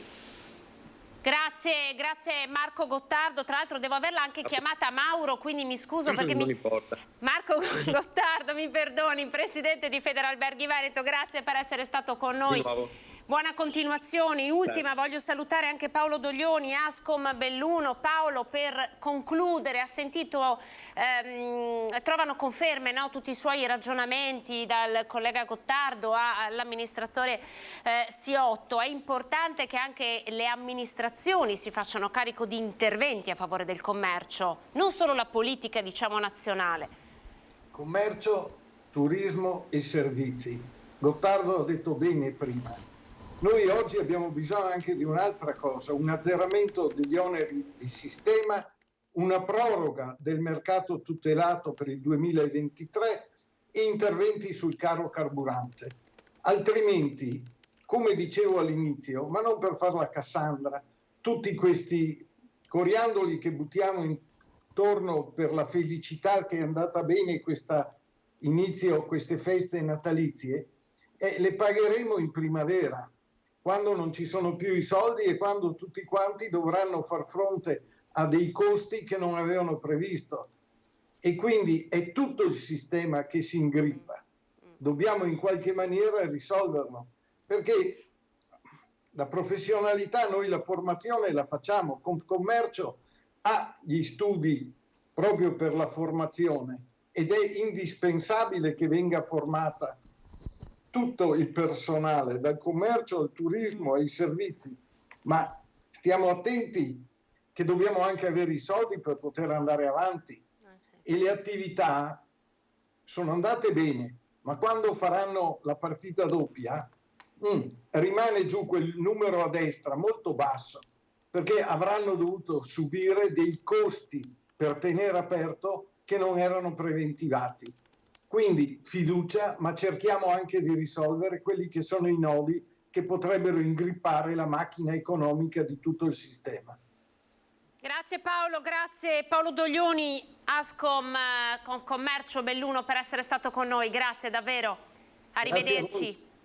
Grazie a voi. Arrivederci, chiudiamo questa parte dedicata al turismo, ai servizi, al commercio, andiamo a vedere le previsioni del tempo, poi pubblicità e poi di nuovo qui avremo 3 primi cittadini della Marca trevigiana per fare un bilancio di questo 2022 con uno sguardo al 2023, ma per parlare anche di Panevina tra poco.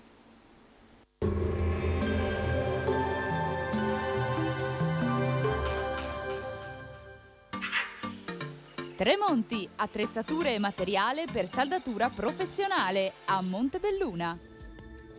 Benvenuti al meteo. Una perturbazione attraversa il nostro territorio, qualche disturbo nella giornata di martedì 3 gennaio. Vediamo insieme il dettaglio.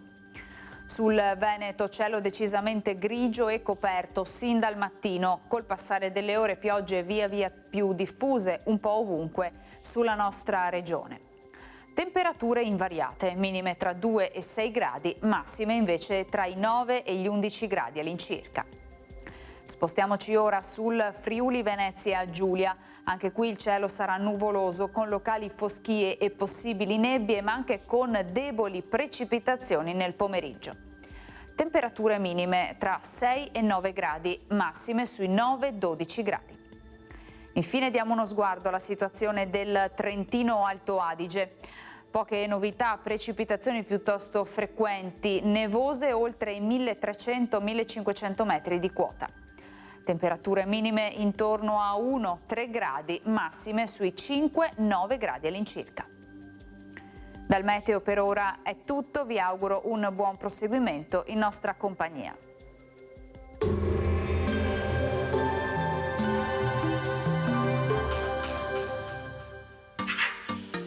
Tremonti, attrezzature e materiale per saldatura professionale a Montebelluna.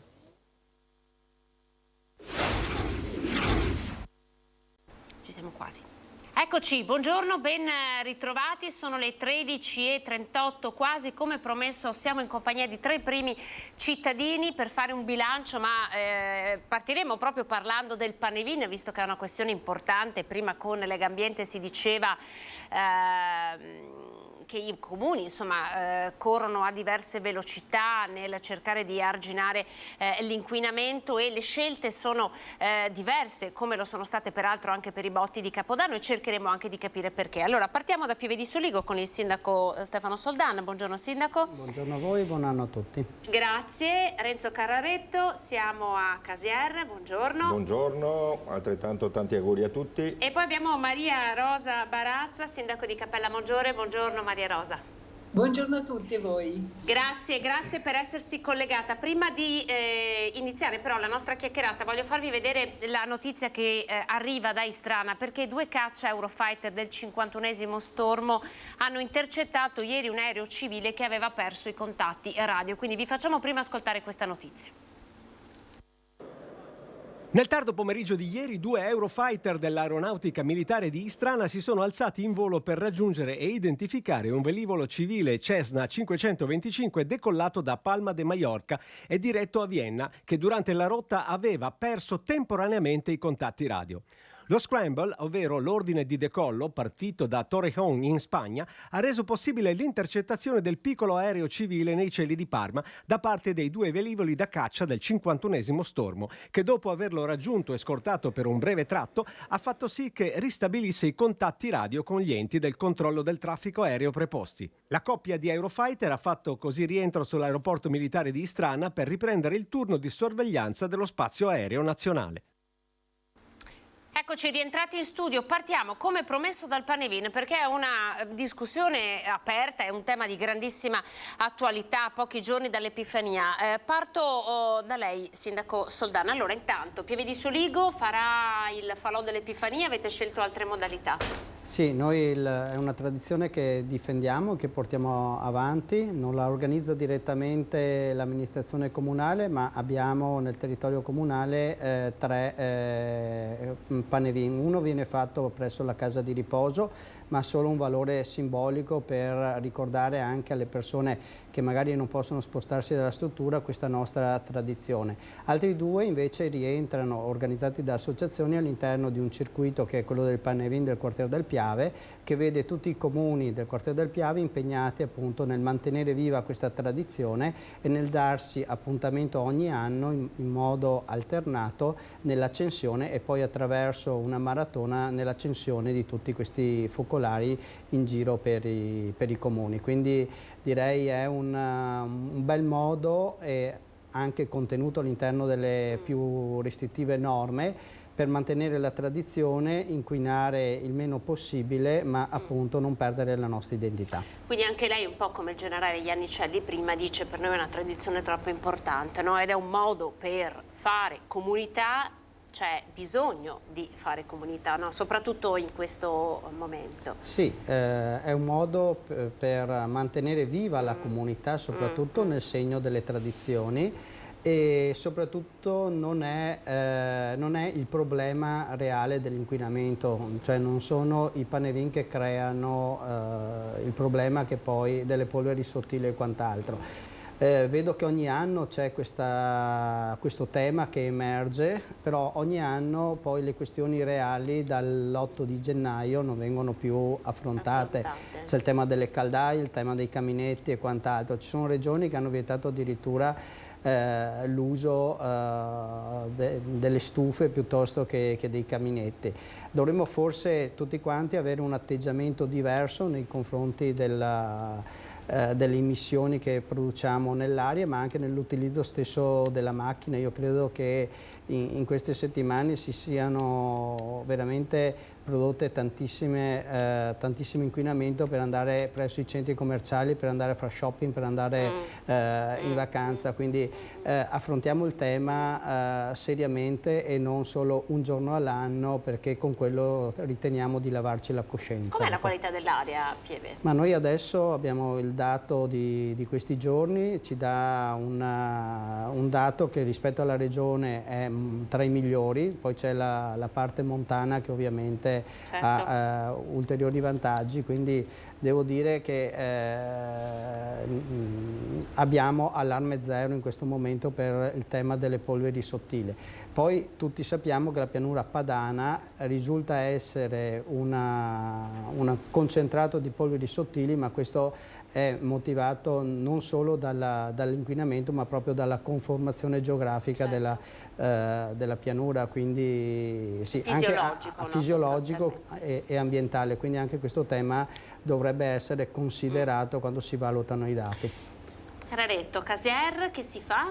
Beh, Casier allora più o meno siamo in sintonia, ma io volevo aspettare domani mattina per vedere il bollettino dell'ARPAV, anche se ritengo che insomma, le richieste che mi sono state fatte sono 2 richieste. Oltretutto noi avevamo già dato indicazioni di farne uno nel capoluogo e uno nella periferia. però è una condizione, fra l'altro anche una parrocchiale, dove che insomma è un simbolo proprio limitato per una continuità anche per insomma le nuove generazioni, che devono un po' anche ritrovarci, ricrederci e verificare che queste tradizioni un po' si devono mantenere. Ripeto, l'ARPA sicuramente non saremmo in situazioni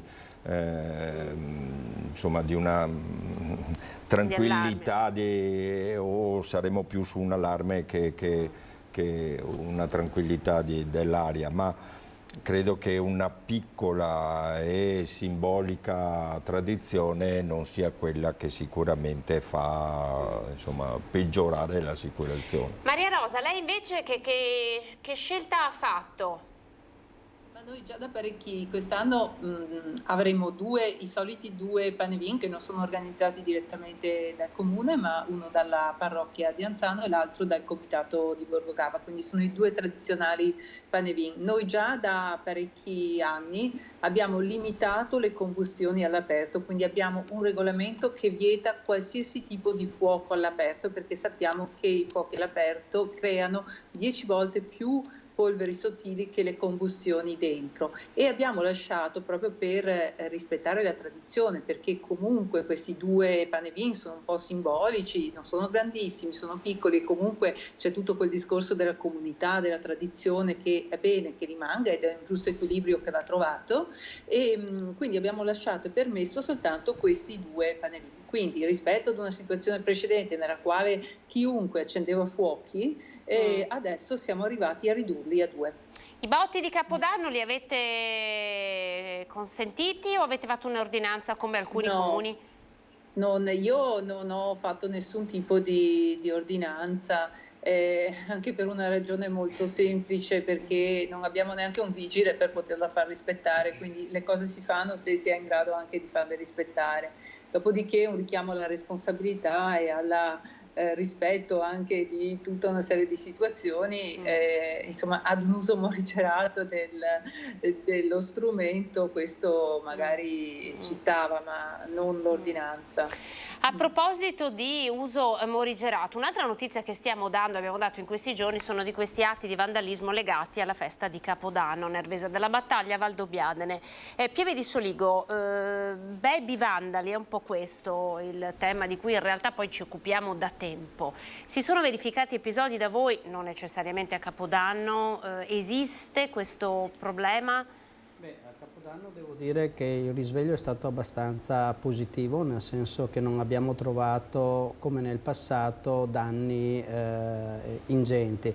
Chiaro che abbiamo trovato sicuramente un paese più sporco, e questo ha richiesto comunque da parte degli operatori comunali e di Savano un intervento per pulire e ripristinare il decoro del paese, e su questo faccio un appello a chi si diverte, richiamando anche all'attenzione che la cosa pubblica è una cosa anche loro, per cui poi ci sono delle persone che devono perdere il proprio tempo e anche investire i nostri denari proprio per pulire il divertimento di altri. In alcune zone del paese chi ha utilizzato, io distingo i fuochi d'artificio dai botti, perché le fontanelle piuttosto che i botti non producono quel problema acustico che poi effettivamente crea dei problemi agli animali, ai nostri amici cani, e quindi abbiamo, in questo caso noi avevamo fatto anche un'ordinanza proprio per vietare i botti. Ci sono state persone che hanno ripulito le lottizzazioni, il giorno dopo erano una cosa, devo dire, esemplare come senso civico. Sul tema delle baby gang si è registrata un piccolo episodio, ma devo dire che nei festeggiamenti di Capodanno il bilancio è estremamente positivo. Esiste il disagio giovanile, questo credo sia comune a tutte le città piuttosto che i paesi, di una generazione o più generazioni di giovani che, nascendo all'interno di contesti familiari difficili, passano il loro tempo in gruppo, creando delle situazioni che portano a dei danni più o meno gravi al patrimonio o anche a dei reati. Voi avete subito danneggiamenti a Pieve? No, non ci risulta nessun tipo di danneggiamento. sono persone che proprio stando in gruppo, no, trovano la forza all'interno del gruppo. Sì. Renzo, a lei è capitato? È un tema che l'ha vista coinvolta? Noi naturalmente, anche noi non siamo esclusi da questi mini vandali e ci è capitato che una casetta che abbiamo distribuito nel territorio delle casette con dei libri, che è stata anche una bella iniziativa, e una ce l'hanno un po' così distrutta gettando libri eccetera, però sono quelle cose, ritengono abbastanza, no?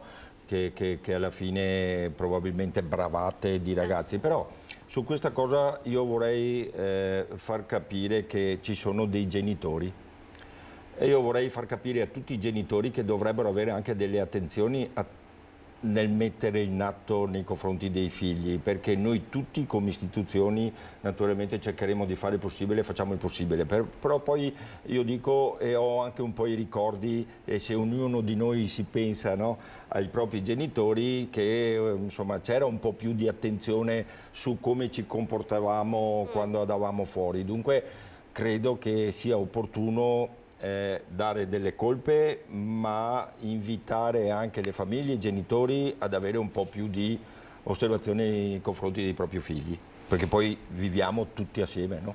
Certo, ma Maria Rosa, invece nel comune di Cappella Maggiore si sono verificati episodi di vandalismo, esiste un problema baby gang? No, in occasione del Capodanno no, non in particolarmente in quel suo momento, però capita di tanto in tanto, soprattutto in un parco giochi, quello del capoluogo, che ci siano stati atti di vandalismo sui giochi, sulle panchine, insomma su quella da parte di gruppi di ragazzi che non siamo riusciti ad identificare. E quindi qualcosa c'è stato e c'è. Diciamo che in questo momento quello che si è verificato che è diverso dal vandalismo sono furti nei cimiteri, furti di fiori nei cimiteri, che è una cosa proprio odiosissima, cioè una cosa che è veramente riprovevole, però anche questo accade. Gente che ruba i fiori dalle tombe. Ci picchia, questo la vedo annuire, Renzo, succede anche da voi? Succede da parecchio tempo, io fra l'altro ho fatto mettere delle fototrappola proprio per individuare, che credo sia, io penso sia un po' una malattia di qualcuno andare a prendere dei fiori in cimitero, perché mi sembra strano che ci sia la difficoltà per comprare un fiore per il proprio defunto, dunque è proprio insomma una situazione sono probabilmente state utili queste fototrappole? Avete pizzicato qualcuno? Io credo di sì, anche se sappiamo benissimo che non possiamo tenerle fisse, però insomma vedo che poi insomma mi sembra che qualcosa sicuramente, ma deve essere fatto così. Allora, ed è anche interessante immaginare come bilancio per questo 2022 o sguardo al 2023 e che cosa i sindaci hanno potuto disporre in questo anno grazie alle risorse che avevano. Abbiamo visto primi cittadini scegliere ad esempio di puntare sulla videosorveglianza, ad esempio mi viene in mente il comune di Mogliano Veneto che ha implementato di molto le proprie telecamere installate, ci sono invece primi cittadini che hanno fatto altre scelte. Io partirei da Pieve di Soligo. Allora, questo 2022, su che cosa ha puntato lei come primo cittadino? Beh, non è stato anzitutto un anno semplice perché lo abbiamo vissuto tutti, lo stiamo vivendo, l'aumento delle bollette e dei costi ha reso particolarmente difficile a un certo punto immaginare la chiusura del bilancio rispetto a una previsione fatta l'anno prima quando il problema non esisteva. Nel complesso abbiamo chiuso l'anno mantenendo gli impegni del bilancio di previsione, gli impegni che avevamo con le varie associazioni, con gli impegni anche nei confronti dell'arte, della cultura e delle opere pubbliche, per cui siamo riusciti a far fronte, facendo comunque delle economie, a tutti gli impegni del corso dell'anno. È stato un anno in cui abbiamo inaugurato delle importanti opere pubbliche, ne abbiamo avviate altre. Ovviamente anche su questo c'è il problema che noi sindaci con cui ci confrontiamo, che è stato quello dell'aumento dei prezzi, della revisione dei prezzi e quindi anche dei ritardi nell'avvio delle opere stesse o dell'avvio di contenziosi da parte di aziende che in virtù della legge hanno chiesto appunto molto l'aumento dei prezzi. Quindi c'è stato... Mi perdoni, giusto per chiarire anche per i telespettatori, appalto affidato ad un determinato prezzo, però ovviamente le materie prime costano di più e quindi l'azienda ha ritoccato i prezzi, cosa che non si può fare quando un appalto è concordato? No, c'è stata una legge che ha previsto, in virtù dell'aumento dei prezzi e del sostegno delle aziende, che le aziende possano chiedere la revisione dei prezzi secondo comunque delle regole prestabilite.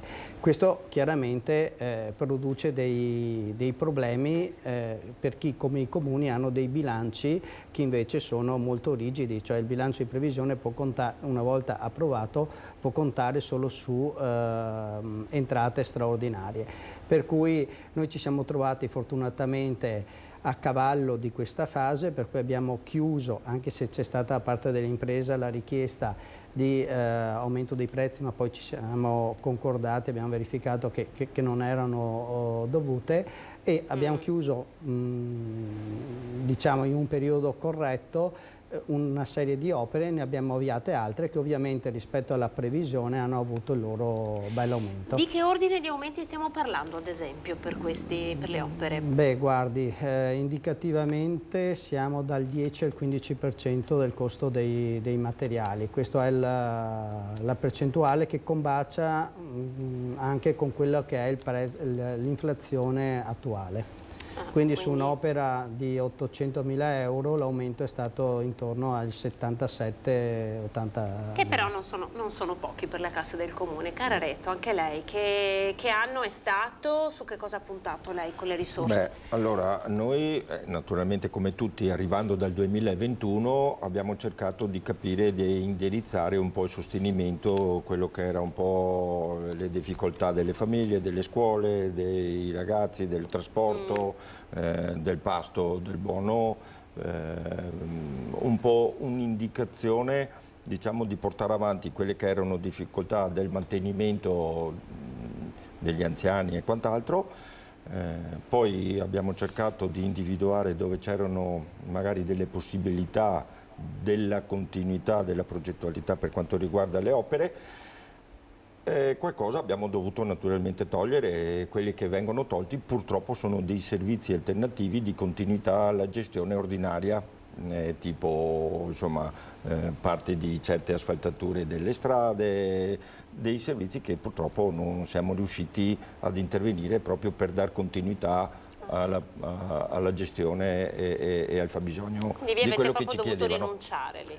Lì abbiamo rinunciato perché bisogna fare a un certo punto delle scelte e se quelle del poter darci una mano nella difficoltà, e credo che in quel momento la necessità era quella piuttosto di andare a investire sempre tutto su delle opere che magari in quel momento non erano totalmente necessarie e dunque bisogna essere insomma il buon padre di famiglia, come si diceva, per fare delle giuste scelte per poter poi procedere in continuità a quello che avevamo fatto e siamo anche abbastanza soddisfatti perché tutto sommato insomma, siamo riusciti a chiudere un bilancio bene e pertanto insomma, possiamo riaffrontare quello che sono i prossimi progetti con insomma, la messa in opera. In cantiere abbiamo l'attesa pista di pattinaggio che verrà inserita dentro sulla comunità di Casier. Poi abbiamo una casa delle associazioni che verrà inserita, una pista ciclopedonale perché bisogna comunque continuare a quello che insomma, avevamo un po' così fatto come previsione e insomma, siamo abbastanza soddisfatti oggi per insomma, poter tenerci insomma, in equilibrio con i fabbisogni e anche continuare con una parte di investimenti sul territorio. Maria Rosa, sono da lei con la stessa domanda. Su che cosa ha puntato lei, che cosa ha dovuto lasciare indietro inevitabilmente con i rincari? Beh, allora il 22 intanto è stato un anno di passaggio perché io sono stata eletta in giugno, quindi diciamo anche se l'amministrazione è in continuità con quella precedente, ma quindi è un anno un po' così di passaggio. Quello su cui abbiamo voluto puntare proprio perché gli aumenti dei costi energetici sono stati molto molto rilevanti, quindi mettendo in difficoltà un po' e creando difficoltà un po' per tutto il bilancio. abbiamo subito avviato il progetto di comunità energetica, perché appunto con l'intento, mettendo il fotovoltaico sul tetto di un edificio comunale del centro sociale, quindi di contenere i costi energetici, ma non solo, perché la comunità energetica è veramente un progetto molto difficile, articolato, però molto importante, perché ha, oltre che una valenza di tipo ambientale, anche una valenza di tipo sociale, cioè quella di far partecipare a questo risparmio di energia attraverso anche gli incentivi del GSE le persone che non possono permettersi di mettere il fotovoltaico o di fare questo tipo di operazione, quindi famiglie indigenti più in difficoltà, o tirare comunque, fare in modo di far entrare in questa comunità energetica un po' alla volta. Noi siamo solo adesso, abbiamo messo solo le basi per creare la comunità, mettendo i soldi a bilancio per gli impianti fotovoltaici e approvando lo statuto della comunità energetica, dell'associazione che verrà costituita per attivare la comunità energetica. E quindi è un progetto nel quale crediamo molto, perché coinvolgendo sia i soggetti privati sia attività produttive in questo tipo di progettualità, si va proprio a condividere anche l'energia, quindi a dare un sostegno concreto alle famiglie e ai privati, oltre che alle casse comunali. Lei ha parlato di difficoltà. Uno dei grandi nodi per quanto riguarda la creazione di comunità energetiche è la burocrazia, ce lo raccontava un po' il Comune di Treviso, è vero? È verissimo, perché il meccanismo per creare la comunità energetica, come dicevo, è molto articolato e complicato.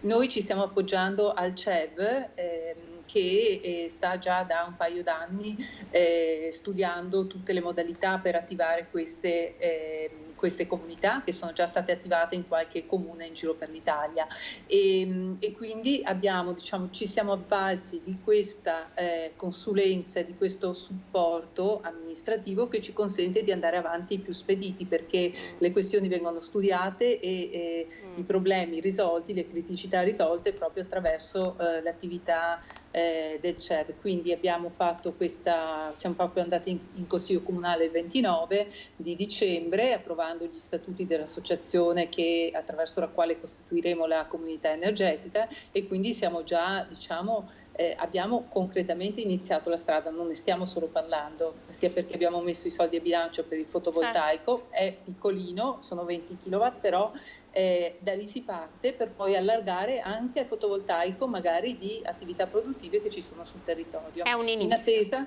dei decreti attuativi, perché mancano ancora i decreti attuativi, quindi c'è un quadro normativo che si deve ancora completare. Un po' lì volevo arrivare, Sindaco, no? Renzo, mancano i decreti attuativi, per cui tanti sindaci parlavamo con Manera, assessore all'ambiente del Comune di Treviso, che da sempre ha creduto alle comunità energetiche, sono mesi che lotta però ci raccontava proprio di questo tema, no? Mancano i decreti attuativi, per cui insomma i primi cittadini estremamente volenterosi. Il suo sindaco è un esempio virtuoso, ma non è facile, no? Non vi sentite accompagnati in questo processo di cambiamento? Allora, io credo che negli anni, probabilmente proprio per la volontà che abbiamo tutti insieme di darci da fare, comunicarci le cose e attivarle, credo che si veda un po' di miglioramento rispetto al passato, ma ci manca ancora un percorso abbastanza impegnativo, perché noi la volontà effettivamente ne abbiamo, cerchiamo di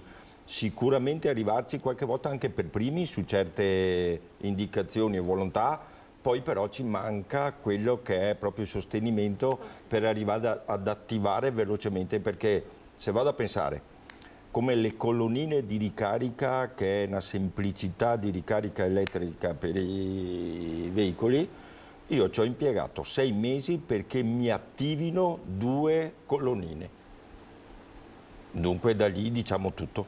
Allora, nei territori i sindaci sicuramente fanno squadra, e qui magari qualche volta io ho anche il coraggio di dire che non c'è colore politico, perché fanno squadra quando c'è necessità di fare e risolvere un problema. Qual è stato l'anello mancante? Cos'è che non ha funzionato? L'anello mancante è stato che nel momento in cui, per quanto riguarda le colonnine, sì, dici? per quanto riguarda le colonnine, allora l'anello mancante è stato che nel momento in cui l'azienda che noi avevamo naturalmente dato in carico aveva predisposto il tutto, da parte dell'Enel non era arrivata quella che era l'iniziativa dell'attivazione tra la parte centrale e naturalmente la centralina di ricarica.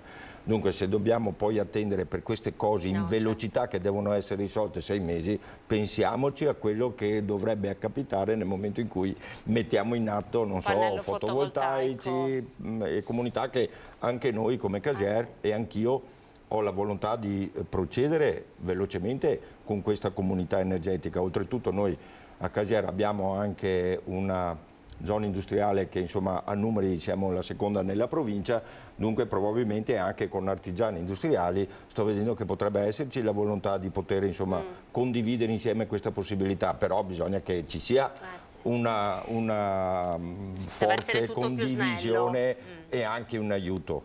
Cosa ne pensa, Sindaco? Lei ha attivato, si era informato della questione delle comunità energetiche, è un problema che condivide?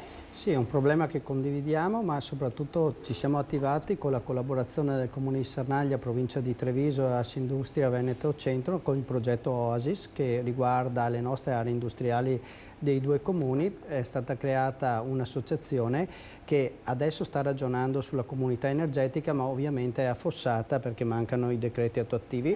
Noi abbiamo dato la piena disponibilità, ma è un progetto bellissimo perché vede lavorare insieme il pubblico e il privato. Questo ha richiesto e anche l'università, quindi anche il mondo della scuola e della ricerca, ha richiesto 5 anni di lavoro, di mettere a regia un sistema per il quale noi riusciamo anche a restituire una parte dei tributi che le aziende versano alle imposte locali, le ridiamo a questa associazione affinché siano loro a prendersi cura degli spazi verdi, delle strade e dell'illuminazione. Quindi voi siete ai nastri di partenza sostanzialmente? Noi siamo ai nastri di partenza. Quando avremo il fanalino verde la nostra comunità energetica partirà. Questo progetto, che è la cosa più importante anche perché è unico attualmente in provincia di Treviso, mi risulta anche in Veneto, di collaborazione pubblico-privato, penso possa diventare un modello veramente a livello nazionale di come si può e si deve oggi ragionare in maniera diversa rispetto al passato.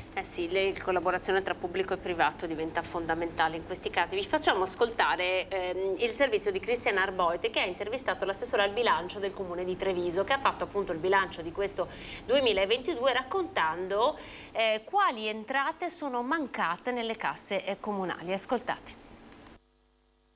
Ad oggi siamo sui 2,5 milioni / 3 milioni accertati, manca l'ultimo bimestre di cui faremo conti all'inizio del 2023 e mi auguro un po' nel contenimento dei prezzi, quindi che scenda un po' la previsione dei 4 milioni che avevamo messo a bilancio. La speranza è che le prime bollette dell'anno segnino un'inversione di tendenza e che consentano di chiudere il bilancio senza ulteriori sorprese. In questo 2022 ce ne sono state fin troppe, caro energia certo, ma anche caro materiali, con un aumento generalizzato dei costi per i cantieri del 10%. Da marzo questo lievitare dei prezzi ci ha messo un po' in ginocchio, insomma ci sono stati periodi in cui reperire le risorse non è stato prontamente facile, però l'abbiamo fatto senza togliere nulla a tutto il mondo del sociale e a tutto il mondo dei nostri cittadini. E se i costi sono esplosi, così non è stato per le entrate. I parcheggi, per esempio, hanno risentito ancora della pandemia nella prima parte del 2022. Meno spostamenti, uguale, meno ticket, non solo. La voce più eclatante oggi è le famose antenne. Sono 1,8 milioni di entrate in meno che si riverseranno nei bilanci anche dei prossimi anni per una normativa di legge che è cambiata. Il legislatore ha previsto che le antenne scontino un'occupazione di suolo pubblico e non un contratto tra le parti. Quindi se prima io davo in affitto con le mie tariffe un'antenna per 10.000 euro, faccio un esempio, Adesso queste scontano una mera tassa di plateatico che può essere di 1.000 euro. Resta comunque l'impegno a non mettere le mani in tasca ai cittadini. Da parte del Comune di Treviso non c'è nessun aumento né aliquote IRPEF, né IMU né addizionali, quindi cercheremo di stringere i denti e di fare del nostro meglio. Anche perché le comunali sono all'orizzonte. Ho visto come tutti, insomma, l'ok e il via alle danze da parte del sindaco. Io da uomo di partito mi metto a disposizione della Lega e del sindaco, quindi nei prossimi giorni, nelle prossime settimane si affronterà il percorso che ci vedrà votare nel mese di maggio nel Comune di Treviso. Sì, perché è tempo anche di amministrative, no? Quindi bisogna prepararsi anche a questo. E poi c'è un altro servizio in realtà che vi voglio far vedere, l'ultima cosa che voglio commentare con voi, ed è questo ritorno delle accise per la benzina, no? Se dobbiamo parlare di rincari, guardate i padovani intervistati i primi giorni dell'anno che si sono ritrovati a vedere questi aumenti per la benzina davvero considerevoli. Ho visto l'aumento? Felice? No, non sono felice, assolutamente, penso come nessuno degli automobilisti. Era previsto, però costa sempre di più e tutto il resto rimane fermo. Certo che l'ho visto, l'abbiamo notato tutti. Il carburante è tornato a salire, non è stata infatti prorogata la misura del governo che prevedeva un taglio delle accise, un taglio che era stato ben accolto anche dai gestori delle pompe di benzina che ora si dicono preoccupati da questi rialzi. Speravamo che fosse una diminuzione strutturale, però così non è stato. Certo che questo costerà alle tasche italiane circa 5 miliardi di euro per il 2023. E sappiamo che sono costi abbastanza importanti. Questo andrà a incidere anche sul tasso di inflazione che aumenterà del 0,4 all'incirca, queste sono le previsioni che abbiamo fatto, quindi un aumento che in questi periodi veramente sono difficili da sostenere. Molti i consumatori padovani che non sono riusciti a fare benzina l'ultimo giorno dell'anno. No, non sono venuta il 31 dicembre anche se mi sono accorta che c'era la colonna, la fila lunga. Comunque tanto di cappello a questo nostro governo che ci aiuta moltissimo a quanto sembra. Girando per le strade cittadine si può notare che i tabelloni segnano costi che arrivano fino a 1,90 euro per il diesel e 1,80 euro per la benzina, un aumento che pesa nelle tasche dei padovani. Parecchi soldi, almeno mi costa sui 250-300 euro in più al mese. I benzinai chiedono un intervento del governo. Prima di questo aumento sono diminuiti i prezzi, addirittura il gasolio siamo tornati al prezzo del gennaio 2021, quindi è servito veramente a far ripartire un po' le vendite sugli impianti. Noi ci aspettiamo adesso dal governo che ci sia un tavolo di concertazione per sicuramente trovare dei sistemi nuovi per la nostra rete distributiva, quindi un ammodernamento e anche una ristrutturazione della rete stessa. Resta l'amarezza degli automobilisti. Questo Stato non lo riconosco più, perché non sta certo facendo l'interesse dei cittadini italiani. È uno scandalo, è tutta la propaganda a Meloni sulle accise. Puff, e pagheremo. Allora, non deve essere una discussione che ha un colore politico, ma vorrei fare l'ultimo giro per così commentare questo primo dell'anno con nuovi aumenti e quali sono le voci di costo che temete di più per questo 2023. E poi se volete anche fare un augurio insomma ai vostri concittadini.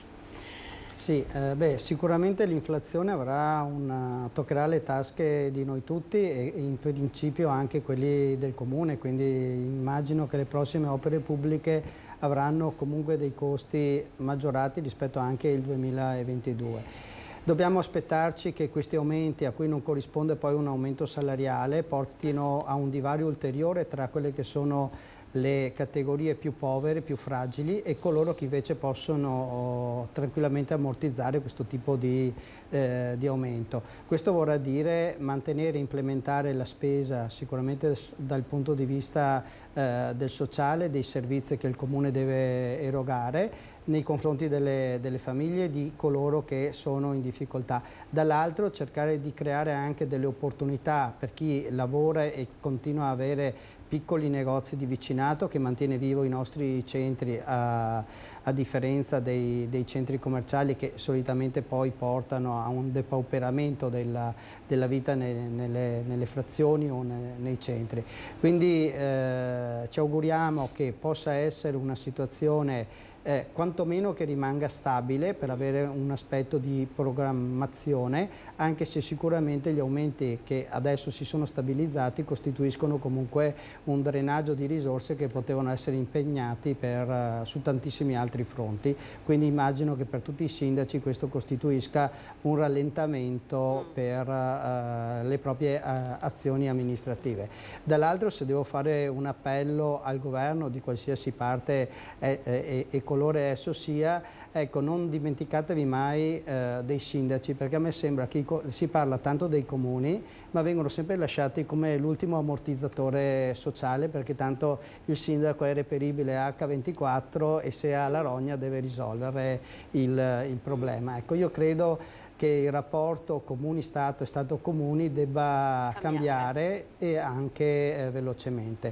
Per quello che invece riguarda un augurio per il nuovo anno ai cittadini di Pieve di Soligo, ma penso anche a tutti, vorrei ringraziare veramente tutte quelle persone del mondo delle associazioni, del volontariato, che dedicano il loro tempo sottraendolo alla famiglia proprio per far crescere le nostre comunità, a tutti coloro che credono nel nostro paese, che magari anche con piccoli gesti raccolgono le carte o sfalciano o puliscono piccoli tratti di marciapiede, perché oltre ad essere un bel segnale ci danno anche veramente una grande mano, e anche a tutti gli imprenditori, perché come la parte pubblica chi ha sofferto tantissimo, e io a un certo punto raccoglievo proprio la disperazione di chi non trovava più la materia prima o non sapeva come pagare le bollette. Devo dire che va fatto un grandissimo applauso agli industriali e ai commercianti, perché veramente sono stati degli eroi, e se oggi in parte siamo usciti da questo affanno è anche merito e soprattutto merito loro. Grazie a voi. Soldan, sindaco di Pieve di Soligo. Quindi l'obiettivo stabilità, se proviamo a riassumere, no? Dalle tante difficoltà cerchiamo di riuscire quantomeno a mantenere un po' di stabilità. Lei, sindaco Carraretto, cosa dice? Questo 2023 cosa la spaventa? Beh, io sono ottimista.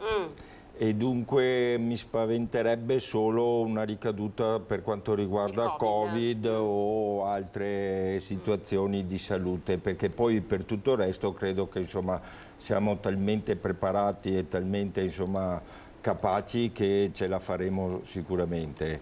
Per gli aumenti credo che ce ne siano sempre stati negli anni.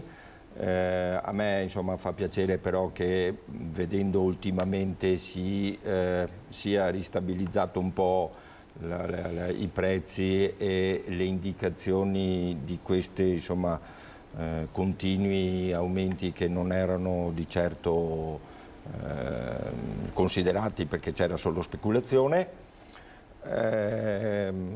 Io continuo insomma con questa idea che bisogna insomma cercare di fare un po' questa politica di aiuti della comunità per poi insomma soddisfare tutto il resto.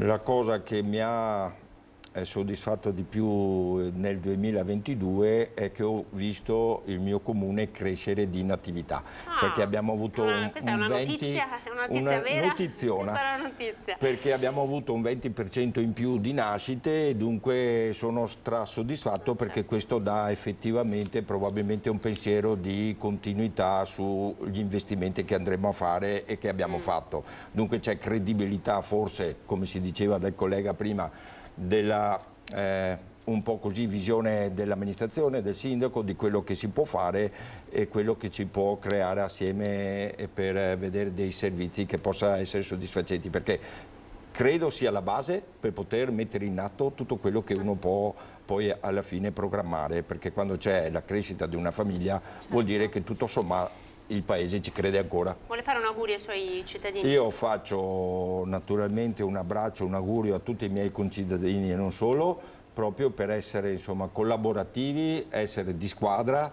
e sentirsi tutti sindaci del proprio comune, proprio per dare continuità a quello che potrebbe essere un po' l'aiuto, perché ne abbiamo bisogno tutti. Grazie Renzo Canaletto.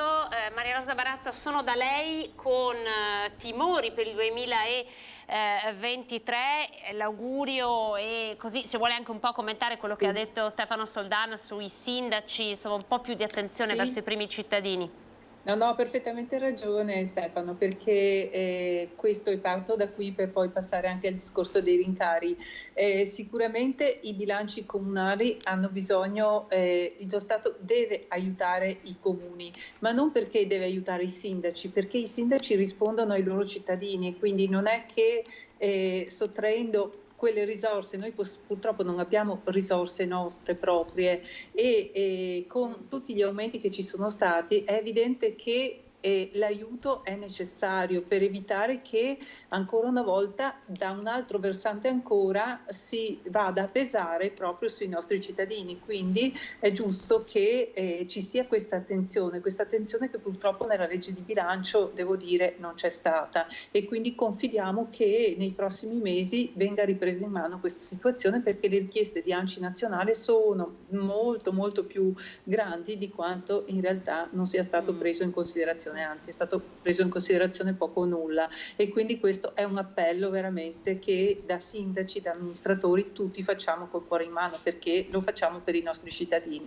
Poi la questione dei rincari è una questione molto grave purtroppo, perché c'è l'inflazione, quindi un aumento generalizzato dei prezzi. Quello in particolare dei carburanti, delle accise, fa ancora più male, perché purtroppo va a pesare in modo diverso sulle persone, perché chi ha più bisogno di solito sia perché le utilizza ovviamente il carburante per andare a lavorare, ovviamente non certo per andare a divertirsi o in piccolissima parte, quindi rischia questo aumento di pesare soprattutto su chi non ce la fa, e questo è ancora più grave. Quindi poi magari ho sentito anche un po' di rassegnazione in quei cittadini intervistati, perché ovviamente rispetto a un governo, senza voler entrare proprio nel politico, però che ha promesso sulle accise certe cose e poi ci si ritrova esattamente col contrario, è chiaro che questo crea un po' di sconforto, di rassegnazione e anche distacco poi, se vogliamo, dalla politica, perché poi questi sono gli effetti.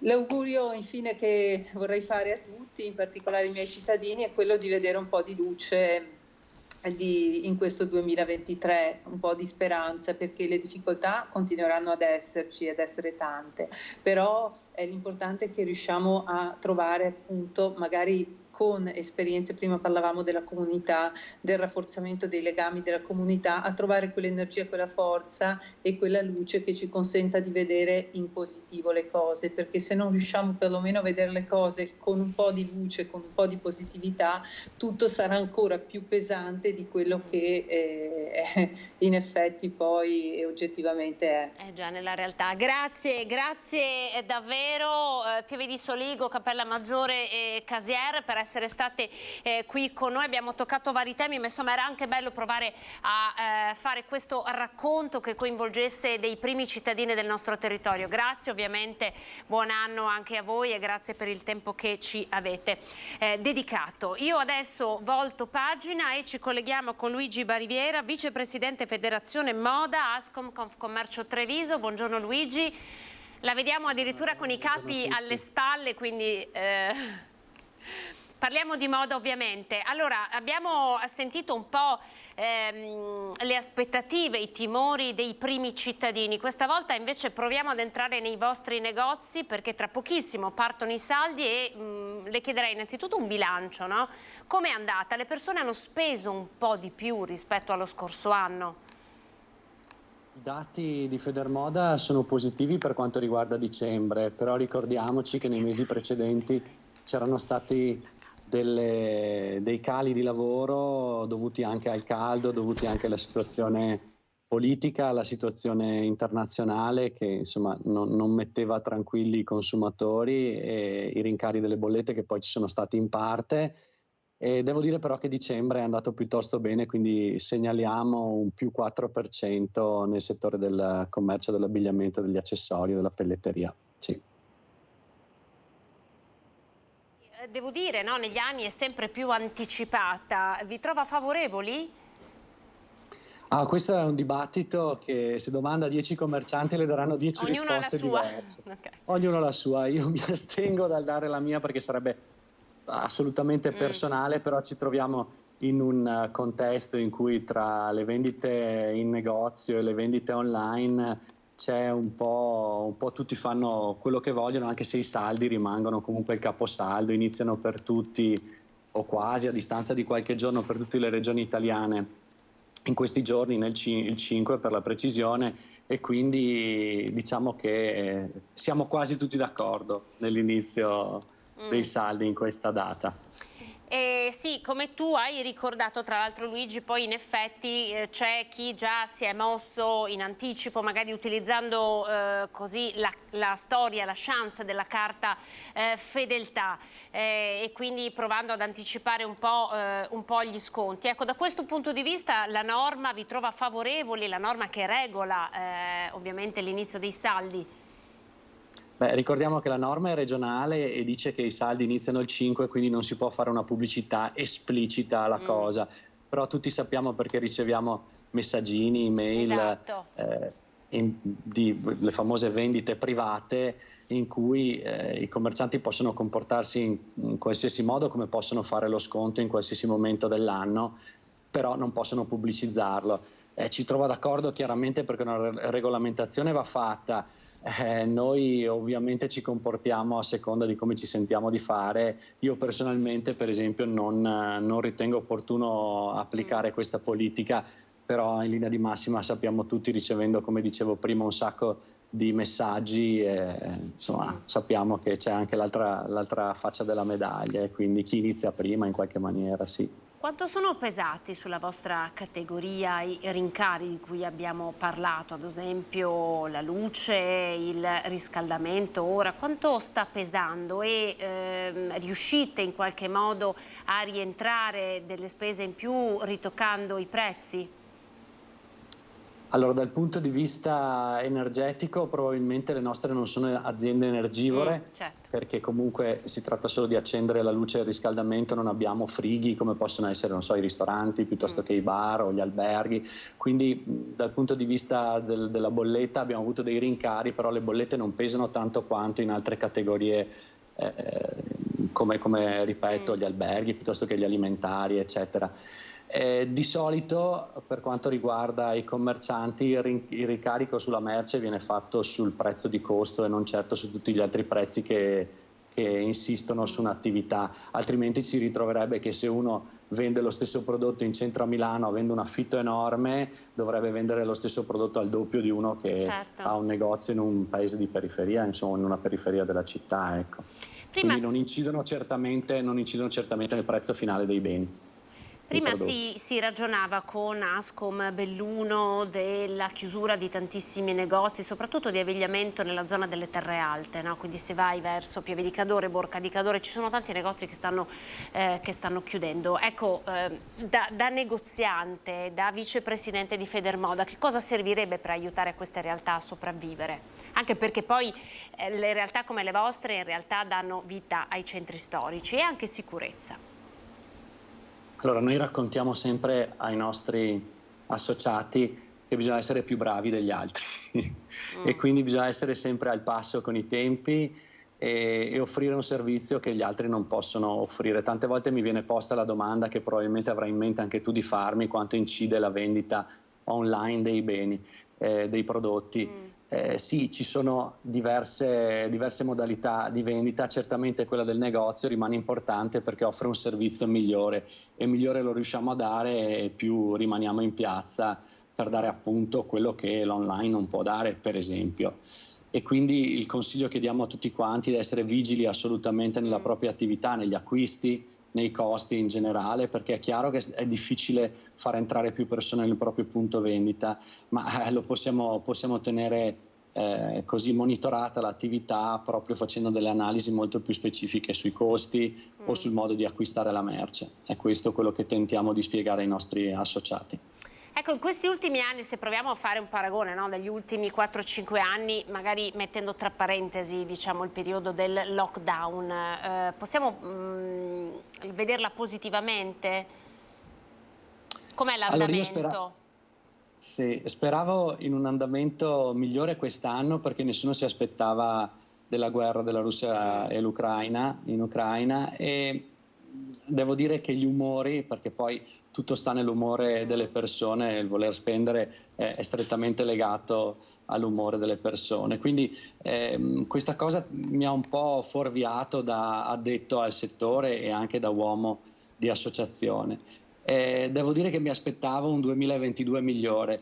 Certo, sta stoccata e questi aumenti di prezzi in generale e l'inflazione galoppante hanno portato un po' diciamo a voler spendere meno da parte dei clienti. Però il mese di dicembre mi ha rimesso un po', insomma, mi ha rinfrancato, perché ho visto che le spese sono state un po' più libere anche mentalmente, perché il primo approccio col cliente è sempre quello, ma quanti problemi, devo pagare la bolletta, eccetera. Sono cose che abbiamo sentito anche da chi mi ha preceduto prima.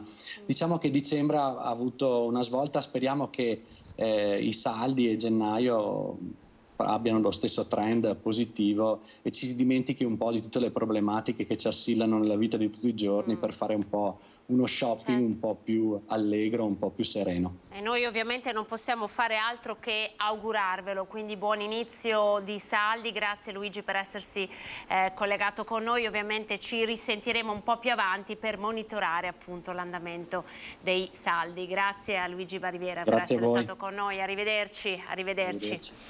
Allora, avete sentito dallo smog i primi cittadini come hanno vissuto questo periodo e come si proiettano al 2023 fino a chiudere di nuovo con i commercianti, Federmoda e la speranza nell'inizio dei saldi che, ricordo, in Veneto partiranno il 5 di gennaio. Noi abbiamo terminato il tempo a nostra disposizione, vi ricordo che questa sera torna l'informazione su Antenna 3 a partire dalle 18:30 con il TG del Veneto, a seguire TG Venezia e poi TG Treviso 19:30. Grazie a chi ci ha seguito in regia e grazie a voi ovviamente telespettatori, vi auguro una buona giornata.